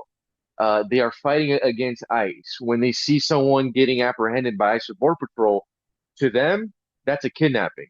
And we're now learning that Renee Nicole Good was an agitator. She was part of these kind of signal groups that kind of encourage these people to impede federal operations, even though these people are not trained at all to be in any of those type of situations. So I do have a lot of takeaways, man, but if I could just kind of really hit the nail on the head on just one word, it would really just be organization. That has been really surprising on the ground. And when you say that, I mean, you're not new to this. I've been following you since you were doing the Summer of Love stuff in 2020, and you've seen some of the worst of this rioting and all the destruction. And so for you to tell me that, hey, this is really going to another level, maybe not in the mostly peaceful fires or something, but in the level of organization, and that tells me a lot about what's going on here. And look, and to be honest, man, I always thought Portland would be the worst of the worst, right? We've all seen the video coverage and everything that's coming out of Portland, but Minneapolis takes it at another level because in Portland, it's really the folks on the fringes where you see kind of the rioting and everything else, the anti-ICE kind of movement. It's really folks on the fringes, and sometimes that kind of caters to your normie Americans. But in Minneapolis, your everyday normie American 9 to 5er, everyone believes that they are in the fight. And when I was down there during my 18 days, there was a day they did a huge general strike where thousands of workers across the whole state of Minnesota, not just Minneapolis, literally walked out of their jobs and hit the streets and protested. And it was like -20, and I was on the streets and I at least saw 50,000 people. And the reason why I'm bringing this up is because, you know, when I put this video coverage out, I get a lot of messages saying, oh, these people are paid. These are paid agitators. And they are not paid. I mean, these are people who are in that fight. They do believe they're going against the Gestapo. So the organization, the communication is at another extreme. Even driving around South Minneapolis, if you just drive around the Somali neighborhoods, there'll be white liberals in these kind of like highlighted vests patrolling those neighborhoods, and they call themselves rapid response. And as soon as they see a vehicle that even resembles something that a federal agent would drive, like a sedan, SUV, out-of-state plates, because that's likely a rental, they are already notifying their chats. They're blowing whistles, so they're impeding operations. It's really organized. And I know I'm kind of rambling here, Matt, but I just want to finish on this quick note. I want to hear all about it, so you just keep going. Yeah. On the last day of my reporting trip was the day I was assaulted, but I want to touch on this. Is I actually went on an ICE embed exclusive with in Minneapolis, and those agents in that embed I was in, they were targeting a male who was a criminal legal alien, and he re-entered the country illegally. So he also had a felony re-entry. Those agents I was with, they couldn't even move in to make that targeted arrest because our location was doxxed because those activists followed those agents' vehicles, doxed their locations, ran their license plates, and essentially successfully impeded the operation. Those agents were very stressed, and they were like, hey, we literally can't move in now because these guys are going to impede the operation. It's going to blow up the spot, and this criminal legal alien will likely probably leave Minneapolis after that happens. So we have to choose another day to move in and make the operation. So the reason why I'm highlighting this is because I know that some of the video coverage out of Minneapolis, these folks look childish. I get it. But they're having real success impeding operations even after the Alice Craig shooting, even after Tom Holman has arrived. And that just, once again, speaks to the organization of the agitators on the ground. Yeah, I want to come back to that point of whether they are successful in their impeding and whether that is in fact changing Trump's approach and Tom Homan's approach and all that. But before we get into that, I want to make sure there's plenty of time to talk about you personally getting attacked and your experience with these people. So they're setting up these street blockades, and you are trying to go in and take photos, videos, whatever you're trying to do. But what exactly happened here, and how did these people respond to you? Yeah, man, what caught my attention about this was I saw some images the day before of these blockades, which you're seeing right now, and these images were going viral. So I arrived the next day, and to my surprise, these makeshift checkpoint was still up and operating. Local law enforcement has not dismantled it. And those individuals you'll see on the ground, in this particular clip that we're watching, they're actually successfully turning around federal agents. And that's where you see a hand move in, and they actually try to steal my phone. And then they start to shove me, and that's when they start to begin to assault me. But these are literally makeshift checkpoints. And this is the most surprising part, Matt, is when I got there, they were like actually stopping vehicles, and people were giving these people their IDs. Well, can I ask you if you they have to realize the irony, right? They have to realize or are they oblivious to it? What's your sense? Well, here, I think they're oblivious, but I'm going to play the race card in a bit. So look, okay. Well, I assume these are white guys kicking you, the Hispanic guy, out, right? That's what's going on here. Not only that, but off to the side there, the vehicle that you see where they shoved me is my poor Somalian Uber driver, who's clearly not an ICE. It's not even your car. I thought it was your car. He's not even an ICE agent, and the reason why I bring that up is because what starts the confrontation is that these individuals go to my Uber driver, they run his license plate, and then they say in their walkie-talkies, hey, this vehicle is an ICE agent. And then all of a sudden they're like threatening and they're questioning this poor Somalian Uber driver who's like just trying to make a buck. He's trying to put some food on the table. You have these white liberals questioning him that he's a federal agent and demanding an ID and running his license plate while assaulting a Latino journalist. If we really want to play the race woke card. He's the one guy not scamming. He's trying to work an honest day, and they won't let him do it. Oh man, I'm getting a little kind of your mic has turned into a tin can on me. The connection might be a little poor, but we'll see if we can get through it. Really quick, man. I did tip my Uber driver like $150 extra because the guy really hung in there for this. That's very nice. God, he was just there the whole time. So you mentioned the police are not, obviously it's a misdemeanor in Minnesota to block a public right of way like that. I assume the police are not doing anything about it, as you say. But did you guys call the cops about your incident specifically? So we called and reported it. It's still unclear if any, up to our knowledge, we don't know if any arrests have been made. Now, later that day, they did dismantle that makeshift checkpoint. But I think the next day, according to several reports, that checkpoint is once again back up. And what's interesting there, though, Matt, I know we were kind of laughing. I was just trying to make some humor out of it. But it kind of speaks, once again, the communication, them running license plates. They were like stopping vehicles. And then there was a situation where like, one of the vehicles they stopped was like a poor mom, and you could just tell like she was kind of scared. She had like her daughter in the vehicle, and you have like these masked men demanding an ID, and another two men were in front of her vehicle, like blocking her movement. So, the point was really just to capture the absurdity of all of this and how local law enforcement has allowed it. But when you talk to federal agents, they're like no longer surprised. They have no support from local law enforcement. I know it's probably changing now with Tal Holman at the helm, but once again, Matt, what really started that altercation in that clip is that they were successfully turning around what appeared to be federal agents in those SUV sedans. Well, what do you make of this policy change? Of course, we heard that from Tom Homan on Wednesday that he's going to remove 700 federal agents from Minneapolis. He's saying it's because there's more local law enforcement cooperation. Is that your sense, or do you think maybe this is a concession to the mob? That's my worry, but I don't know what it's like on the ground there like you do. There's so much layers to the story. When Bovino got essentially dropped and got kicked to the can, the protesters on the ground, their morale was lifted. But they don't see like Tom Homan coming in and being any difference to them. They still view it as federal agents are kidnapping people and kidnapping American citizens. They are not going to stop protesting until all federal agents are out of the city. On the other hand, this is just from the Holman-Trump perspective.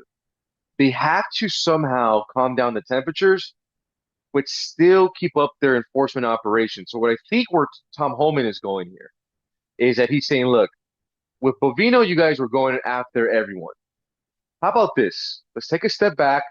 Let's pull some agents, but let's just target criminal, illegal aliens, serious crimes, violent crimes. Let's target that first. And then we'll work our way down.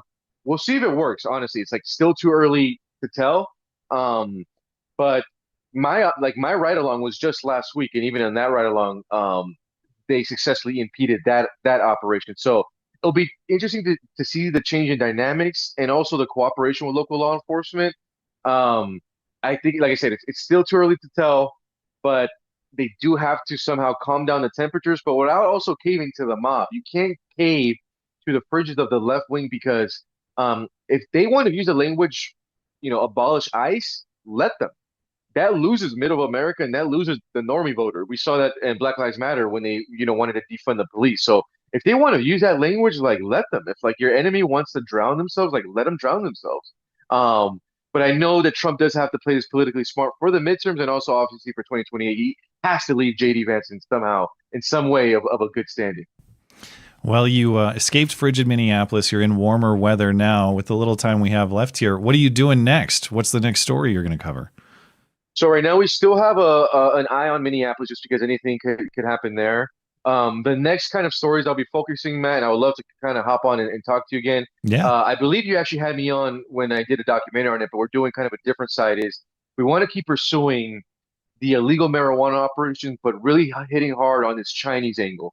A few years ago, I was in Oklahoma, where 99% of their illegal grows are all Chinese. So we're seeing this really interesting dynamic where Mexican organized crime is doubling down on fentanyl, while Chinese organized crime in the States is focusing on illegal marijuana. So we'll have a lot more exclusive reporting on that.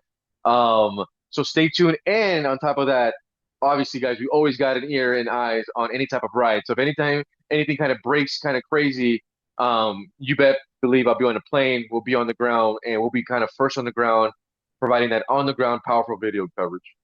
Well, that's my guest, Jorge Ventura. You can follow him on X at Ventura Report. That's linked in the description for you.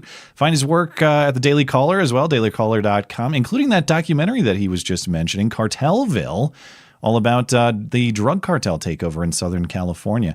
Jorge, I really appreciate your time. I really appreciate you going into these places that I certainly don't want to go into. Is there anything else you'd like to promote? Yeah, honestly, guys, just follow my ex at Ventura Report, and also Instagram, posting a lot of kind of behind the scenes, longer video form at Jorge Ventura TV. That will be on Instagram for folks on there, posting a lot of the stories. But yeah, everyone, stay tuned. As you guys know, news is always breaking, and we'll be kind of first on the ground providing that coverage. All right. Well, thank you for your time, and Godspeed. Thanks, man. Stand back and stand by.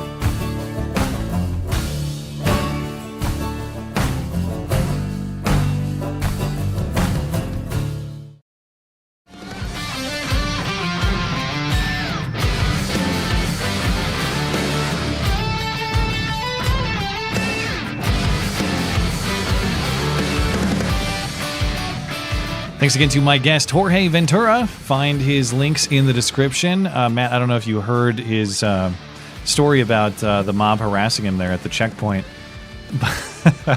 But I can't get over the fact that two Latino guys, I think his photojournalist guy's Latino too, but two Latino guys and a Somali attacked by white liberals in the name of inclusivity, peak Minneapolis, they to protest borders against minorities.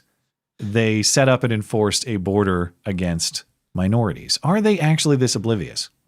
Well, the thing about the open borders people is they like borders for their own interests. Like at the smallest level, some open borders liberal will complain about something like gentrification.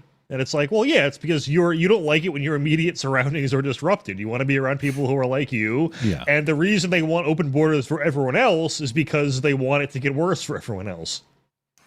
I guess that's the thing that fascinates me about these street blockades. A lot of these actions going on in Minnesota, like even in Portland, okay, you had most of the year of these jackasses with their weaponized noise making outside the ICE facility, to the point that woman walked out and started screaming at them with her cane, telling them to shut the hell up, and telling them they're worse than ICE because the neighbors, the people who live there, had enough. Mm-hmm.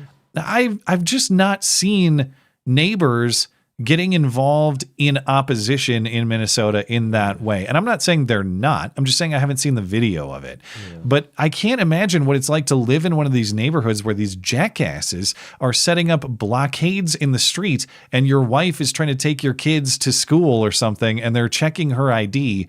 Yeah. And maybe people are very much opposed to it, but they're afraid of what the mob might do to them if they voice that opposition. Or maybe they are they actually all so captured by this ideology that they appreciate, they like that these things are happening in front of their homes? It's baffling to watch. They're not even in office, and they've made a police state. Yeah. It's like there's like a parallel with the Chaz Chop, where they were anti-police, and the first thing they do is create their own police within their own, like the left. Well, they tried to grow food there too. That might have been the first thing, was starve as communists. But yeah, whenever they're against something, it's only a certain version of it. Like all of the liberals that are celebrating Luigi Mangione killing an innocent person, they're all against the death penalty. But when it comes to this, it's okay. Like there's just they don't believe anything. Let's say that Brian Thompson, the United Health CEO, was on trial for whatever generic crime he would be accused of under the progressive ideology, crimes against humanity. It's not just that they favor the Luigi Mangione execution. I think if he was convicted at trial on some bogus charge they made up, they probably would favor executing him by means of the state, like you're talking about. So, if you murder a whole bunch of people or commit a bunch of heinous rapes, no death penalty for you. But if you run a company that insures people for medical purposes and perhaps sometimes has to deny claims because they actually are outside of the policy, and I know it's more complicated than that, all right? I'm not trying to say that the insurance companies are angelic and we should all worship them. They're horrible. They're actually horrible. It's just that the CEO, Brian Thompson, didn't make any policy changes that and are also noticeably worse than anything. He doesn't force you to consume his product. Even if his product is bullshit, he doesn't force you to consume it. And you are free to deny. Listen, if his murder led to substantial changes and things are getting better, I would say it still shouldn't have happened, but at least there's a silver lining. Nothing got better at all. My insurance costs more than it did last year. So that's because we got to subsidize it more. We didn't get that. We got to subsidize it more and it'll be fixed. Didn't subsidize it enough because that not at all ape like Obama didn't draft the bill correctly. Yeah. All right, time for Hoax Hate. Are you ready? Oh yeah. And now the nobody saw it happen, but it's totally a product of Trump's America hoax hate crime of the week. Ah, shit, it's backwards. You think they'll notice? I can't remember if I talked about this one when it happened. It seems like I must have, but I have no recollection of this case. And if I missed it 5 years ago, whenever this happened, I guess that's a failure in my process. I got to figure out how this one slipped because I don't remember it at all. But back in March 2021, in Plano, Texas, the mother of 13-year-old black boy Samarian Humphrey claimed that 2 white classmates forced him to drink their urine while they called him the N-word at a sleepover. She also said that they shot her son with BB guns. And this became a Black Lives Matter rallying point. Do you have any recollection of this case? I can't remember it. Does this ring a bell for you? No, this happens so often. I can't remember the specific case at all. It's so normal. It's not even original. It's just so normalized in our culture. Yeah. But it became a Black Lives Matter rallying point. There were violent protests at the home of one of the guys actually accused. Asher Van was about 13 years old at the time, too. He was one of the white classmates accused. There were violent Black Lives Matter protests at his house. There were threats issued to him and his family. Major media covered the story. Of course, the family promoted, the alleged victim family promoted a GoFundMe, including promotion on Good Morning America and elsewhere. They reached $120,000 through that campaign. But curiously, the criminal charges never came. In fact, a prosecutor tried to bring criminal charges and a grand jury declined, which if you can't get a grand jury to bring charges, it's a really weak case. So why were there no criminal charges for such an obviously racist attack? Well, here's reporting at the time with the mom and her lawyer demanding accountability. For more than 7 months, they've been waiting for criminal charges. Summer Smith's son, 13 at the time, attending Haggard Middle School, shown in this now viral video being forced to drink urine at a sleepover last February. Smith says one of Samarian Humphrey's classmates befriended him a month prior to get him to attend with the intention of bullying and assaulting him, and that night he was also shot with BBs while asleep, then called racial slurs. And it has affected him. His depression, his anxiety and stuff is definitely affecting him. And we're by no means out of, the healing process. Plano police launched an investigation, and Smith says in a meeting today, she learned 2 of the students will each be facing an assault by contact charge, a Class C misdemeanor charged as juveniles. To find out that it's like the equivalent of a ticket with just a little fine, that says to me what they think about my child. They chose the absolute lowest level, which is the equivalent of a ticket. No jail time, no threat of jail time. It's fine. Smith's attorney, Kim Cole, hoping for at the very least a Class A misdemeanor. When you handle these types of situations with kid gloves, it's not a deterrent. They have been protecting these kids from day one. That's unacceptable. Suddenly law enforcement hawks. In every other context, we need criminal justice reform. We need restorative justice. But now where maybe some sort of prank activity among 13-year-olds maybe got a little too rowdy. Now we need very harsh punishment so we have effective deterrence against these 13-year-olds. Okay. Max sentences for the junior high kids. Well, on January 22nd, Texas District Court Judge Benjamin Smith ordered Summer Smith, who's the mom you saw there, and her lawyer, Kim Cole, the lawyer you heard from, advocating for stiff penalties for these sorts of alleged crimes. They have to pay $3.2 million in damages to Asher Van, who is now in his first year of college. So again, he was about 13, 14 at the time. Now he's 18. And so I don't know what the exact nature of the claim was. I assume defamation, but it's not just defamation because it's damage to his future earning potential, which would be related to defamation. But he was also threatened and apparently had to live a life of fear at the time. But this is the result of a lawsuit in a civil trial in October. The jury determined that Cole and Smith, the mom and the lawyer, they made up the scheme to raise their profiles and to raise money. And this was all at the height of the Black Lives Matter movement 2021 post George Floyd. Court records show that Smith, well, actually don't even read it, Matt. They raised $100,000 or $120,000 as part of the evidence in the court case. They had record of how much of that $120,000 went to what it was supposed to go to, which was educational and therapy needs for the son who was supposedly the victim of this racist attack. How much of the $120,000 do you think went to the son's educational and therapeutic needs? It's either zero or it's a positive amount, but they were wrongly classifying or vaguely classifying something as such. Well, there's a number reported, and let's say let's assume it's authentic. She did spend money on her son. But it could be like you bought school supplies and you're like, all right, this counts as that. You know? Let's say that it's properly categorized. Just give me a number. What do you think the number is? $2,000. Not far off. But you did overestimate. Overestimate. It's reported $1,000 of the 120 grand. I'm 100% off. Went toward her son's schooling. The rest went to mom's luxury needs, including a designer. She bought a designer dog, dining, travel, beauty products, liquor, vapes, cell phones, car payments, and rent. And the Free Beacon, doing this investigation into this story, followed up with Asher Van. Again, he's going to get the $3.2 million, assuming he actually gets the money, which I'm sure that'll have its own, that's a long way off. But he's been awarded $3.2 million at least. He tells the Washington Free Beacon that none of the media outlets that covered this story in 2021 reached out to hear his side of the story. And again, he's 13, 14 years old at the time. They didn't reach out to his family to hear their side. They didn't reach out to anybody. And he's a minor being smeared. His family's being attacked. Nobody cared about his side of the story. He gave some quotes here in the Free Beacon.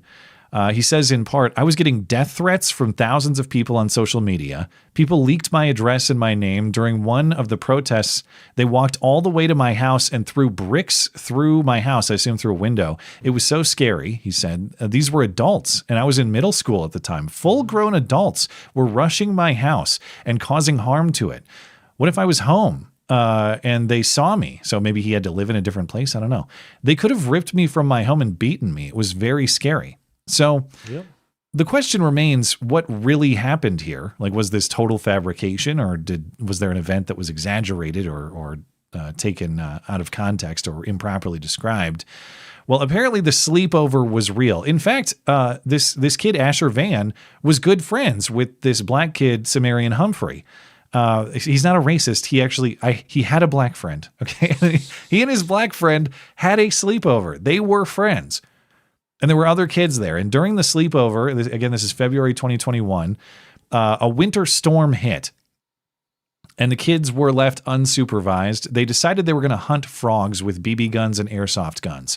And they all dressed up in their winter clothes because of how cold it was. They couldn't find any frogs. This is the part of the story I don't get. Frog hunting in winter during a snowstorm. What the hell are you talking about? But they couldn't find any frogs, okay? And they were all dressed up in winter clothes. They also had paintball gear. So they decided to play a different game. Hey, we got all this thick clothes on and we got paintball masks.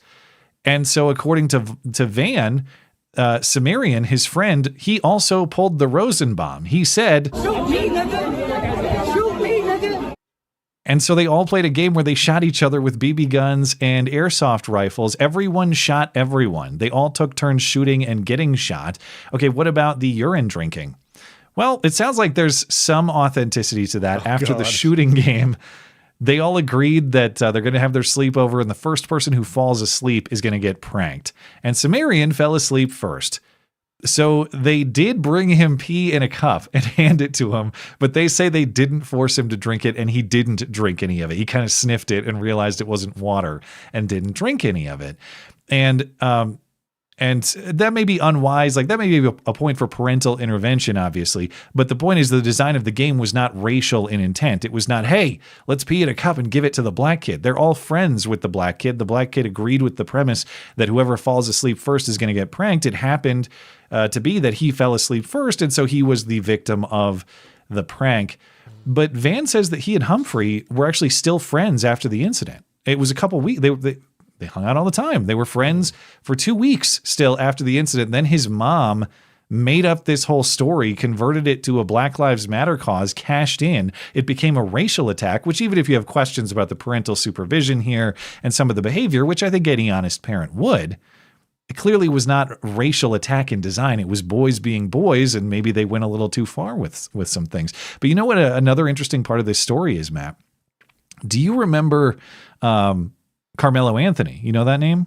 Oh, I do. Yeah. Who is Carmelo Anthony? He killed the kid at the track meet. Correct. Yeah. This lawyer that you saw earlier, the one demanding harsh criminal penalties for these kids, Kim Cole is her name. She was actually, at least briefly, the lawyer for Carmelo Anthony, also in the Plano, Texas area. And I don't think she represents him anymore, but that kid cashed in $500,000 on Give, Send, Go.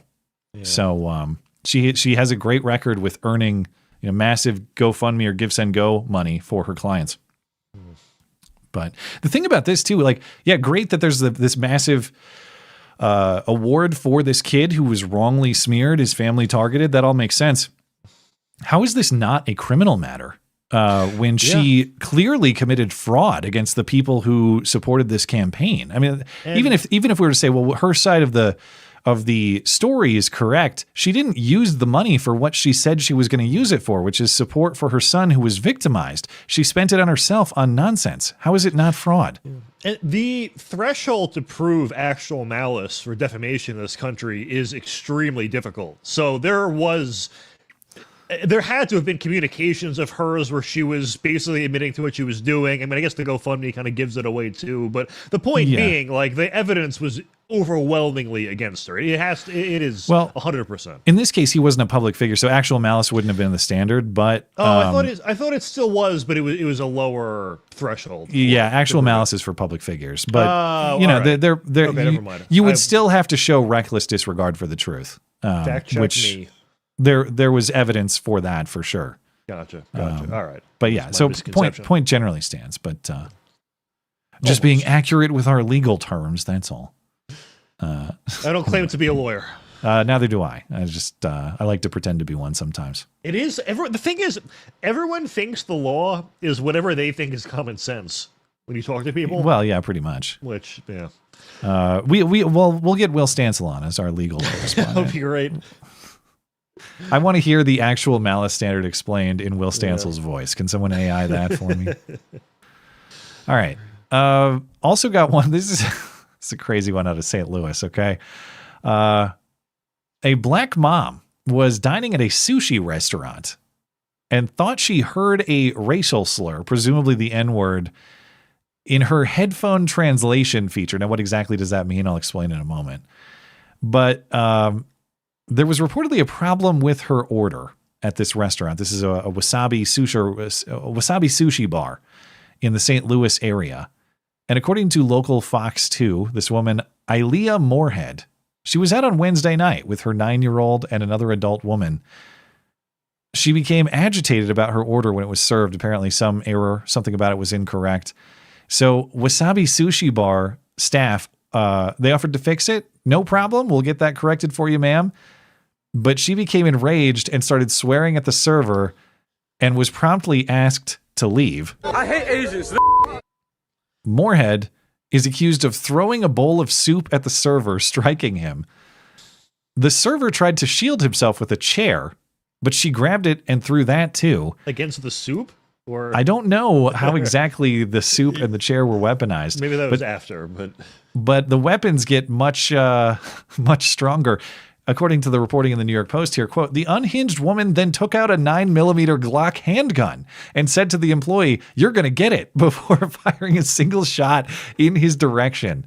And as we've discussed regularly before, Matt, it sounds like she did the sideways aim, so the shot was off target. The Coulter rule in effect. Yeah, it went to a refrigerator. It hit a refrigerator. But check out this line. At the time of the shooting, as in when she took the shot, not just the generic visit, at the time of the shot, Moorhead's daughter was walking between her mother and the server. She almost domed her kid over some sort of soup dispute at the sushi restaurant. Which started not because she wanted her meal to get fixed. She just didn't want to pay for it. Maybe. Yeah, I think maybe. That's how it goes 99% of the time. I ate this whole bowl of soup and it sucked. Now please refund me. Mm-hmm. Yep.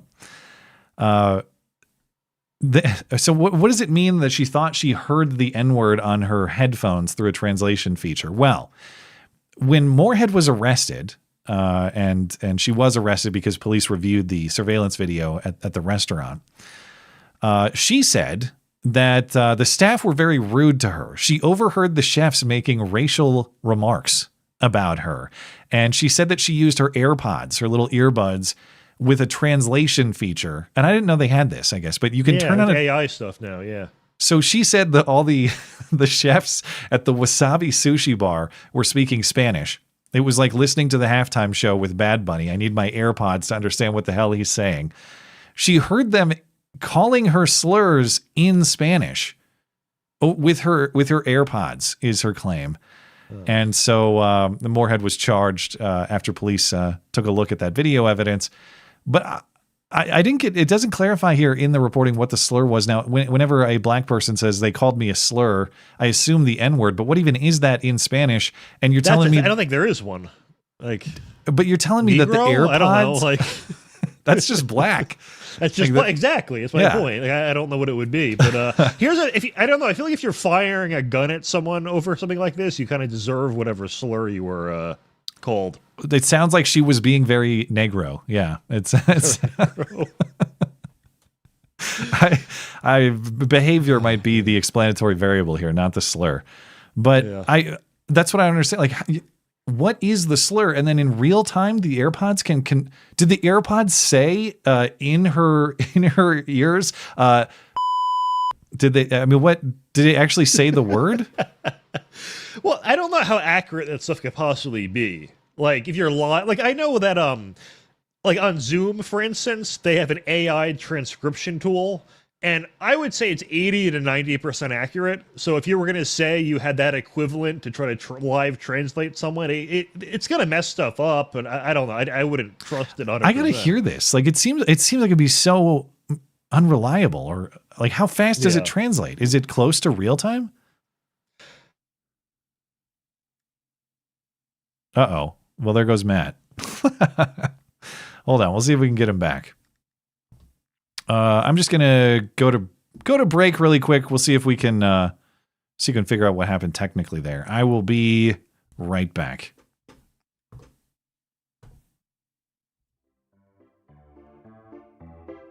Duct tape all over the place. It's a disgrace.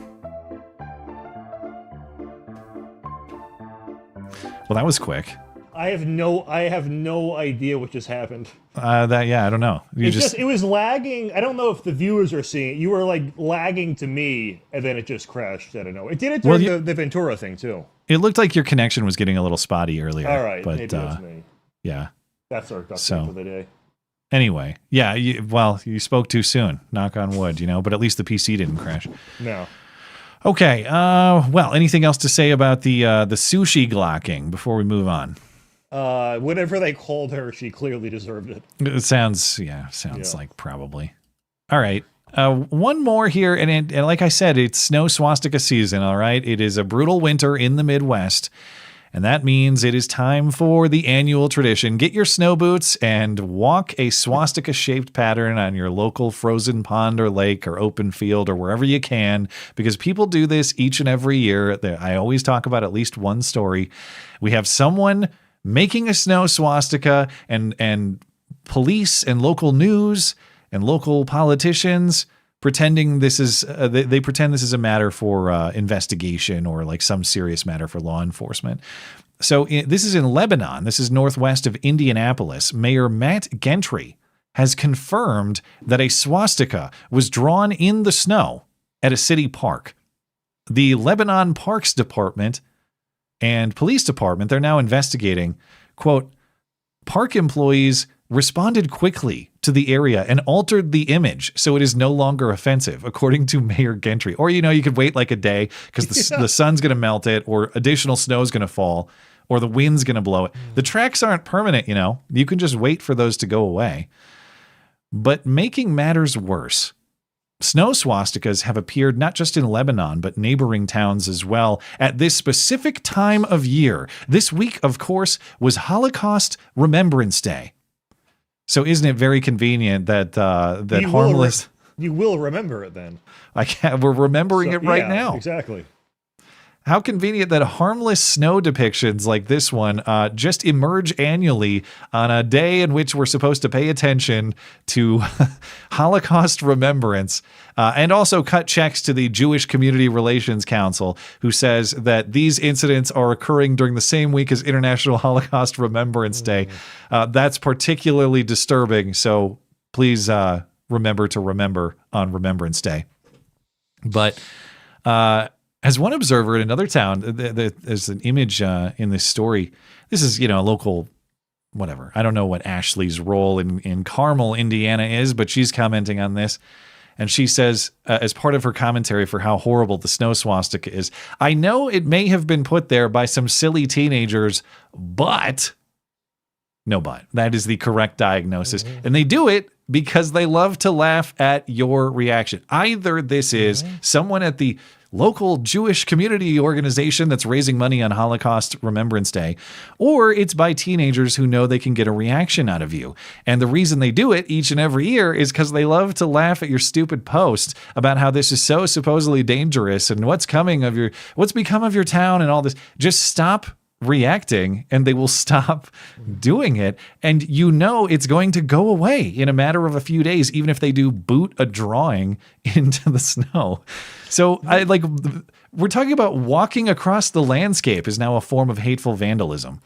We did a story a few weeks or months ago where it was a swastika at a school in California, and I don't think a single one of the participants, they made a human swastika, and I don't think a single one of the participants was white. So, it's not even historically accurate that people I forgot about that one. Yeah, they laid down in the shape of it. Yeah. You can't lay down in that shape.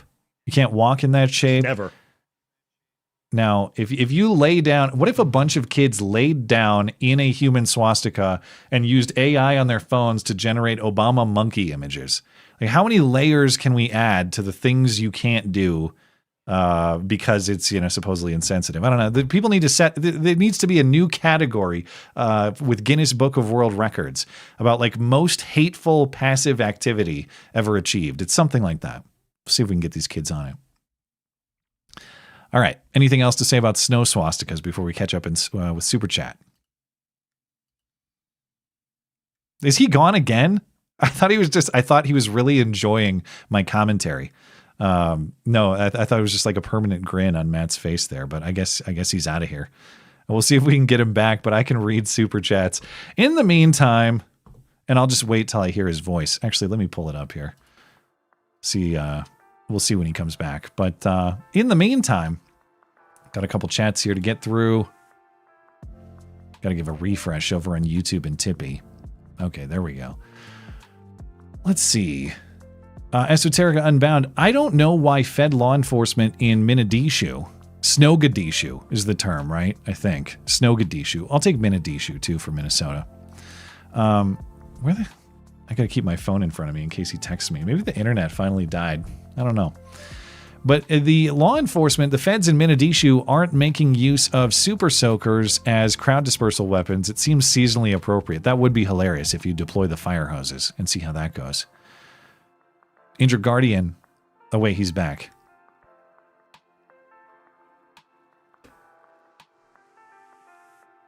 or he's trying to be back. They don't know what the fuck they're doing. Of course, 30 minutes ago, I'm like, wow, no tech issues this show. It's going to be great. And then my internet, and it's the internet, it's the router, so it's not great.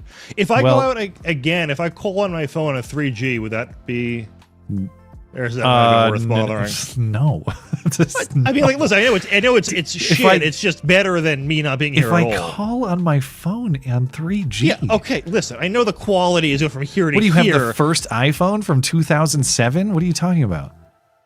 Are we at 4 or 5G now? I don't fucking know tech. We're at way more G's than 3. Okay, so I'm coming back with more G's than I even offered. And you're laughing. Well, first of all, we need to talk offline about if it's your router. We'll figure that out. You're sure it's not the service, the internet service? I don't know, man. It's always well. This is what you get for look at us. We haven't had a single tech problem. Wow, what did steal my talking point from 30 seconds ago? You caught me. I'm just saying, I'm proud that it's not my fault tonight. No, and anytime it is my fault, it's not my fault. Yeah. Anyway. All right. Well, if I go out again, I will not call with 3 to 7G on the way back. Yeah, I guess we could talk about a backup plan, but this is all like offline strategy. Like if that happened, if you actually had unserviceable internet at the start of the show, we'd have something to figure out. But that would be a tragedy. Anyway. Thank you, Esoteric Unbound. Injured Guardian. Guardian Game Studios is correct. I can prove it. I've sent the scripture references before, but Neil might censor the relevant U.S. history citations. So this is a callback to the prior chat about how fatties should be forced. Oh, wait, no, wait. There was a second one, and I missed it. Thank you for the callback, because I thought that was the original one. So thank you. Okay, Guardian Game Studio also said, that is what's so scary about the left. They're so violent and dug into their purity tests. They are searching for something they'll never find. I believe they are controlled by Satan or demons. Ooh. Probably. So we're talking about the demon people here. We're not talking about, I thought we were talking about forcing fatties into labor camps, which was the content of his prior chat. Yes. Okay, so yeah, the thing is, like, the violent tendencies that are not even assigned to any principle, because what makes that so scary is that it's completely unpredictable, except for that they'll deploy it for any reason. So like the violent tendencies will reveal themselves. You just have no idea why or under what conditions or under what restraints. And the answer is there are no conditions or restraints. If it's in service to their power, they'll do it. If it's not in service to their power, they won't. That's it. They have no actual moral principle against the deployment of violence. And that is what makes it scary. I mean, you talk about what we saw there with, I know it's a hilarious form of violence, but look how quickly they were weaponized against their own guy with the dildos. Let's say that they, whatever, give them flamethrowers instead. Would they be more restrained if they had flamethrowers? Or like that kid Asher Van in the Hoax Hate story. Mm-hmm. Hey, I'm 13 years old and I have adults screaming outside my house and throwing bricks at it, and they might kidnap me and kill me. Why? Like, even if you thought the story was true, that a 13 or 14-year-old got too aggressive at a sleepover, all right, sounds like a matter for discipline for mom and dad. If it's very serious, maybe it's a matter for law enforcement. But even if there was a murder by a 13 or a 14-year-old, would I go to his house and throw bricks at it and... No.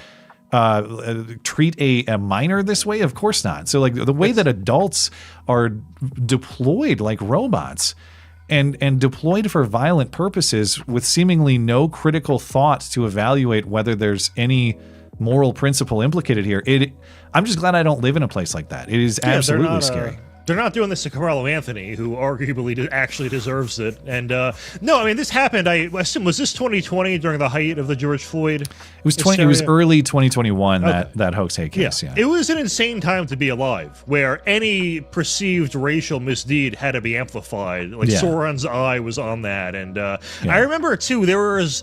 Around that time in movies, there would be this trope where you could have a character who's like this evil, nihilistic monster, but they draw the line at racism. Like, that would be too much for their character. It was just this weird thing Hollywood foisted on us. That whole... I mean, it was the racial nonsense. It was coronavirus. Like, 2020 all the way through the end of 2021 at least was just like every day. And I had the benefit of doing my own business, working from home. I wasn't in it like people who were in jobs with big companies or people who were in school or whatever. Even from afar, it was just like the world's gone mad, dude. But now they've gone mad and violent. Of course, they did in 2020 also, but Yeah, it's a scary time. Yeah. My whole Facebook was just every dipshit I went to high school with, like, transformed. I guess the thing, I had this idea with liberals that when they learned about things like the civil rights movement, it's very important to them that they would have been one of the good guys of history. Of course, So they have to prove it through all these dumb modern things, even though, you know, maybe the good guys were the bad guys back then. A whole other topic, but yeah. Thank you, Injured Guardian. Oh, so I actually have to come back to Injured Guardian here because I didn't get to his point.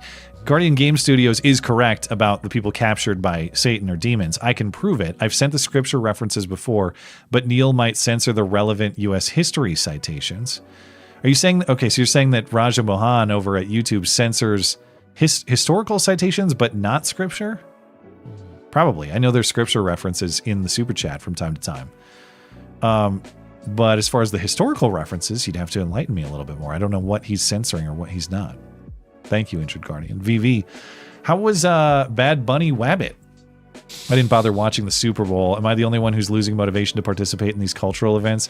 The ads have gotten terrible. The halftime shows are boring, etc. I will say I didn't watch this game as attentively as some games, although as a football fan, I'm happy for Sam Darnold to go win the Super Bowl because that makes the Vikings even more embarrassing. And of course, as I've discussed, embarrassment is part of Vikings lore. Happy to have another notch of embarrassment in the history of the team. But so I wasn't watching extremely attentively. I didn't see all the ads, but there were some ads that I thought were maybe encouraging as a return to a proper culture. That is to say, Levi's, and I know Levi's has been politically charged for its own reasons, but Levi's had a whole jean ad, and I invite the jokes people will make about me appreciating this ad. The whole ad was just like, look at these nice asses in jeans. And it's not that I was sitting there appreciating the quality of the models. It's just to say, wow, I can't believe that a jeans ad is just trying to sell on the premise of, look, these jeans make your ass look nice. What an old school concept. And then there was a Lay's ad where it depicted like an old white potato farmer handing over his farm to his daughter after working it for his whole life and selling his potatoes to Lay's. And I thought, they didn't even hire like some ridiculous racial minority to fill that. Like, it's not like a weird mixed race and tranny family that work this potato farm. It's like an old white guy and his white daughter. Yeah. The idea of portraying traditional rural white agricultural Americans to be endearing, that was I haven't seen that for years. So I took encouragement in that too. After George Floyd, you'd see ads where it would be a family where, like, the kids are black, the husband is white, and the wife is Chinese, and you're like, I have nothing against any of you, but this doesn't exist. I don't know who you're trying to play to here. Yeah. So don't get me wrong, the white people were clearly actors too. Okay, it's not. I don't think they found a real potato farmer. They just got an old guy who looks convincing. But the fact that like generic white people were cast in such an ad, I found. So win. Yeah, wow. We are so back, baby. Injured Guardian, PS ETA on the Shut Up Neil t-shirt, please. Well, I can design graphics, I suppose. This, I guess, is a reference to Neil Mahan over at YouTube. Is Shut Up Neil there must be a reference of another kind, though, right? There must be a reference there I'm not getting. Oh, I have no idea. I mean, Neil, I'm not defending Neil Mohan at YouTube, but I think was I talking with you about this the other day? Did you bring up that point to me that like since Susan went away, and I know she, since she died, YouTube's gotten a lot better. Sorry, Susan. Well, the YouTube's bullshit has been a lot less than it used to be. It's still not perfect, and there are a lot of bizarre things about it, but it like getting straight up banned and suspended for bullshit reasons appears to have been cut back a little bit. There is a channel got suggested to me months ago called Hard Archive, and it's like racist themed AI music, and it got the algorithm gave it to me, suggested it to me. Like, not only was it allowed to exist, that's the stuff that's getting suggested now. So it's a whole new era. We're in a golden age. Shut Up Neil is a line from Grey's Anatomy, by the way. Shut up, Neil. I guess it must be that. Shut up, Neil. Shut up, Neil. Is it copyrighted by Grey's Anatomy, or am I free to use that term? Guess we'll have to find out. Okay. Injured Guardian, why do they always buy vapes when given money? I thought vapes was more of like a white people thing. Is that, I guess maybe I didn't know. It could have been a weed vape. I don't know. Yeah. I didn't know vapes were big in the community of color, but I guess when you're buying luxury cars and luxury dogs, designer dogs, as it put in that story, or as they put it, I guess vapes are the thing too. Mm-hmm.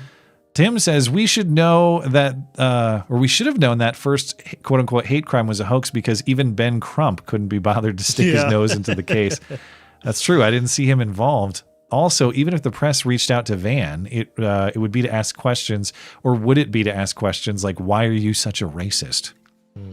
You know, I forgot, on the topic of terrible journalistic questions, and by the way, I want to qualify this, like what's going on with Savannah Guthrie is terrible. I hope her mom is recovered. It would be very terrible to have your mom kidnapped in that way. I'm not trying to take shots for about that, but we were on Wednesday. We were talking about like Savannah Guthrie's memorable moments as a journalist, and we were talking about some of her treatment of Trump and some other things. It was just off the top of my head, so I couldn't really remember in the moment. But I had forgotten about the most famous Savannah Guthrie moment of journalism, which was asking Nick Sandman of Assault Smirk fame with Nathan Phillips, isn't there something or wasn't there something aggressive about you standing there? About standing there, yeah. Yeah, I remember that. I might cut out again, I'm sorry, but the thing that's weird about this story is there's so much coverage with not a single update in a week. Oh, there we go. He cut off right on cue. I didn't mute you. I just lost your audio. I have a perfect video signal, but I have no sound. Oh, no, there it goes. All right. Duct tape all over the place. It's a disgrace. We'll see if we can hop back in. We just have a frozen man for now. Okay, that's all we... Oh, wait. Are you back now? Nope. Just a million different feeds of me. Okay. A few more here. Producer Tim says, Siri, what does El Negro mean? Also, as people have in the chat pointed, there's a dish at the sushi place called nigiri. That could be it. What's the bet they were talking about that dish? You order nigiri, for example, but they stupidly thought that she was talking about her.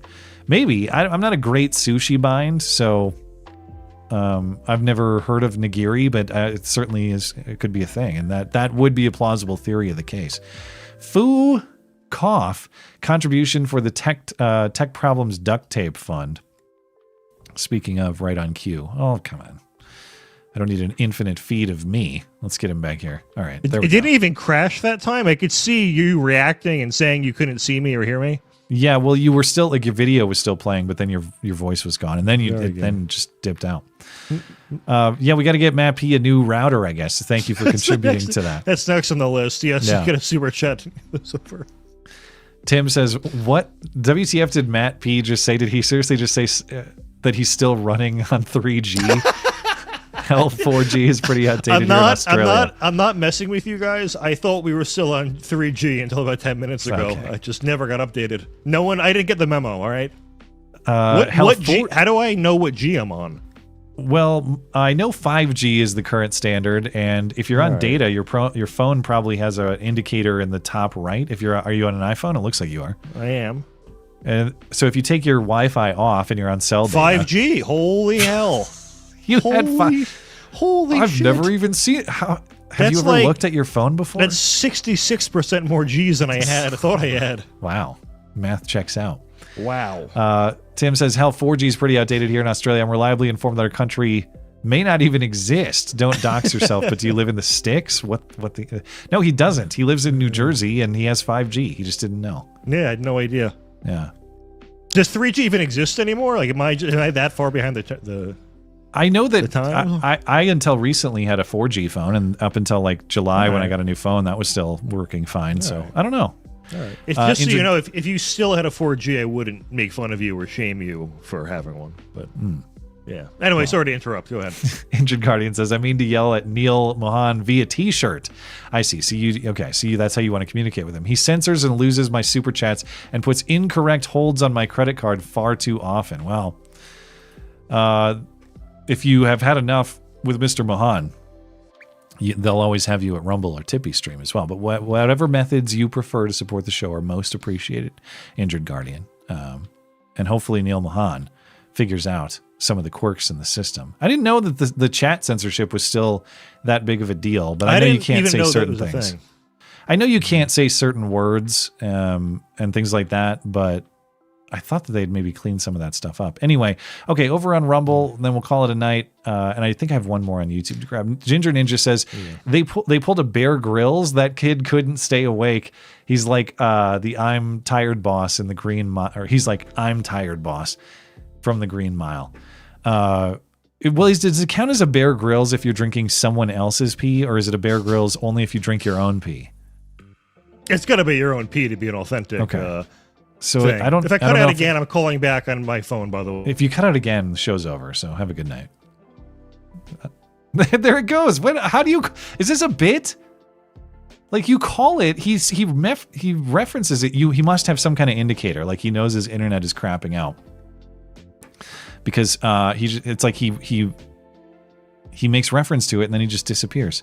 So there must be something going on. Anyway, another tech problem to solve. We'll figure it out. Ginger Ninja says, Sushi Soup Lady's last name, guaranteed that's a false advertisement. Don't be fooled. Well, what was the name?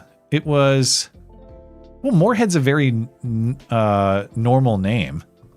You know, her name is not Anita. It's not Anita Moorhead.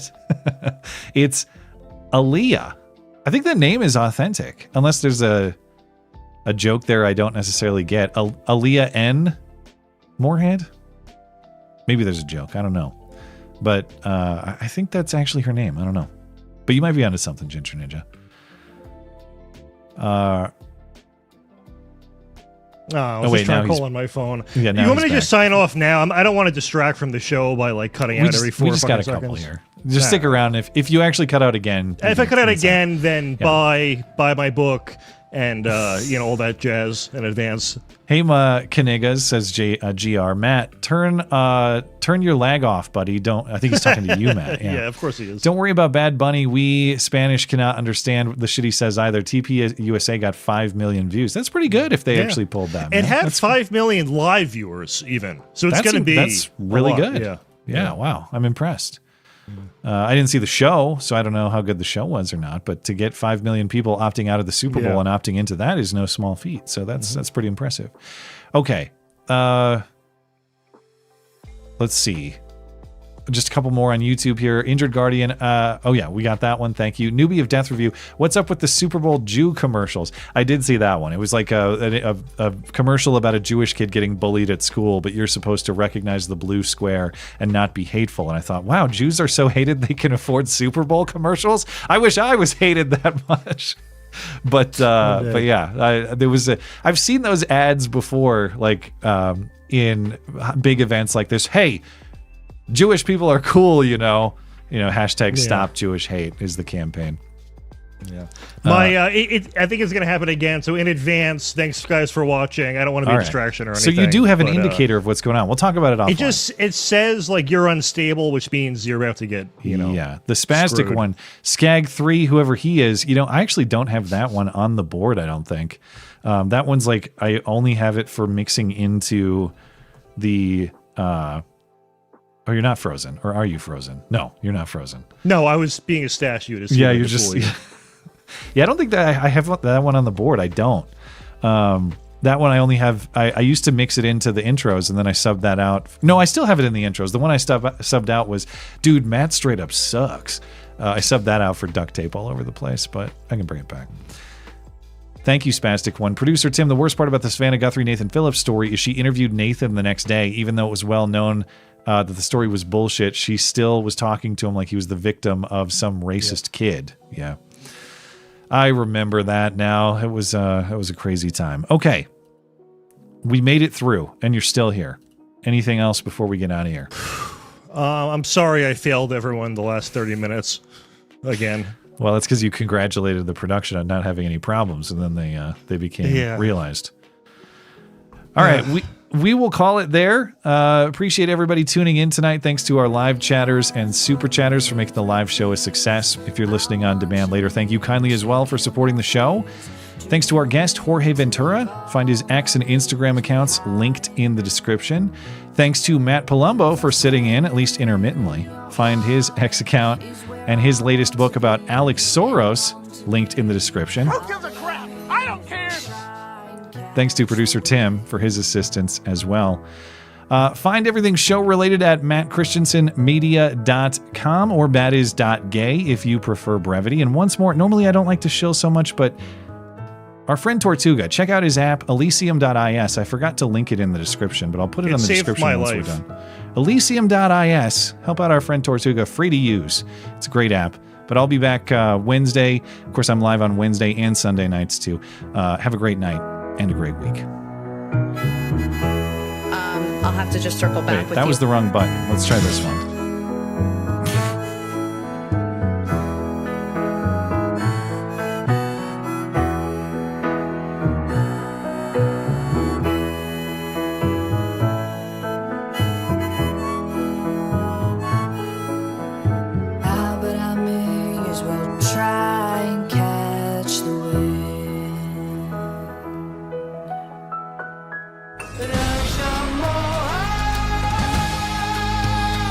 Everyone!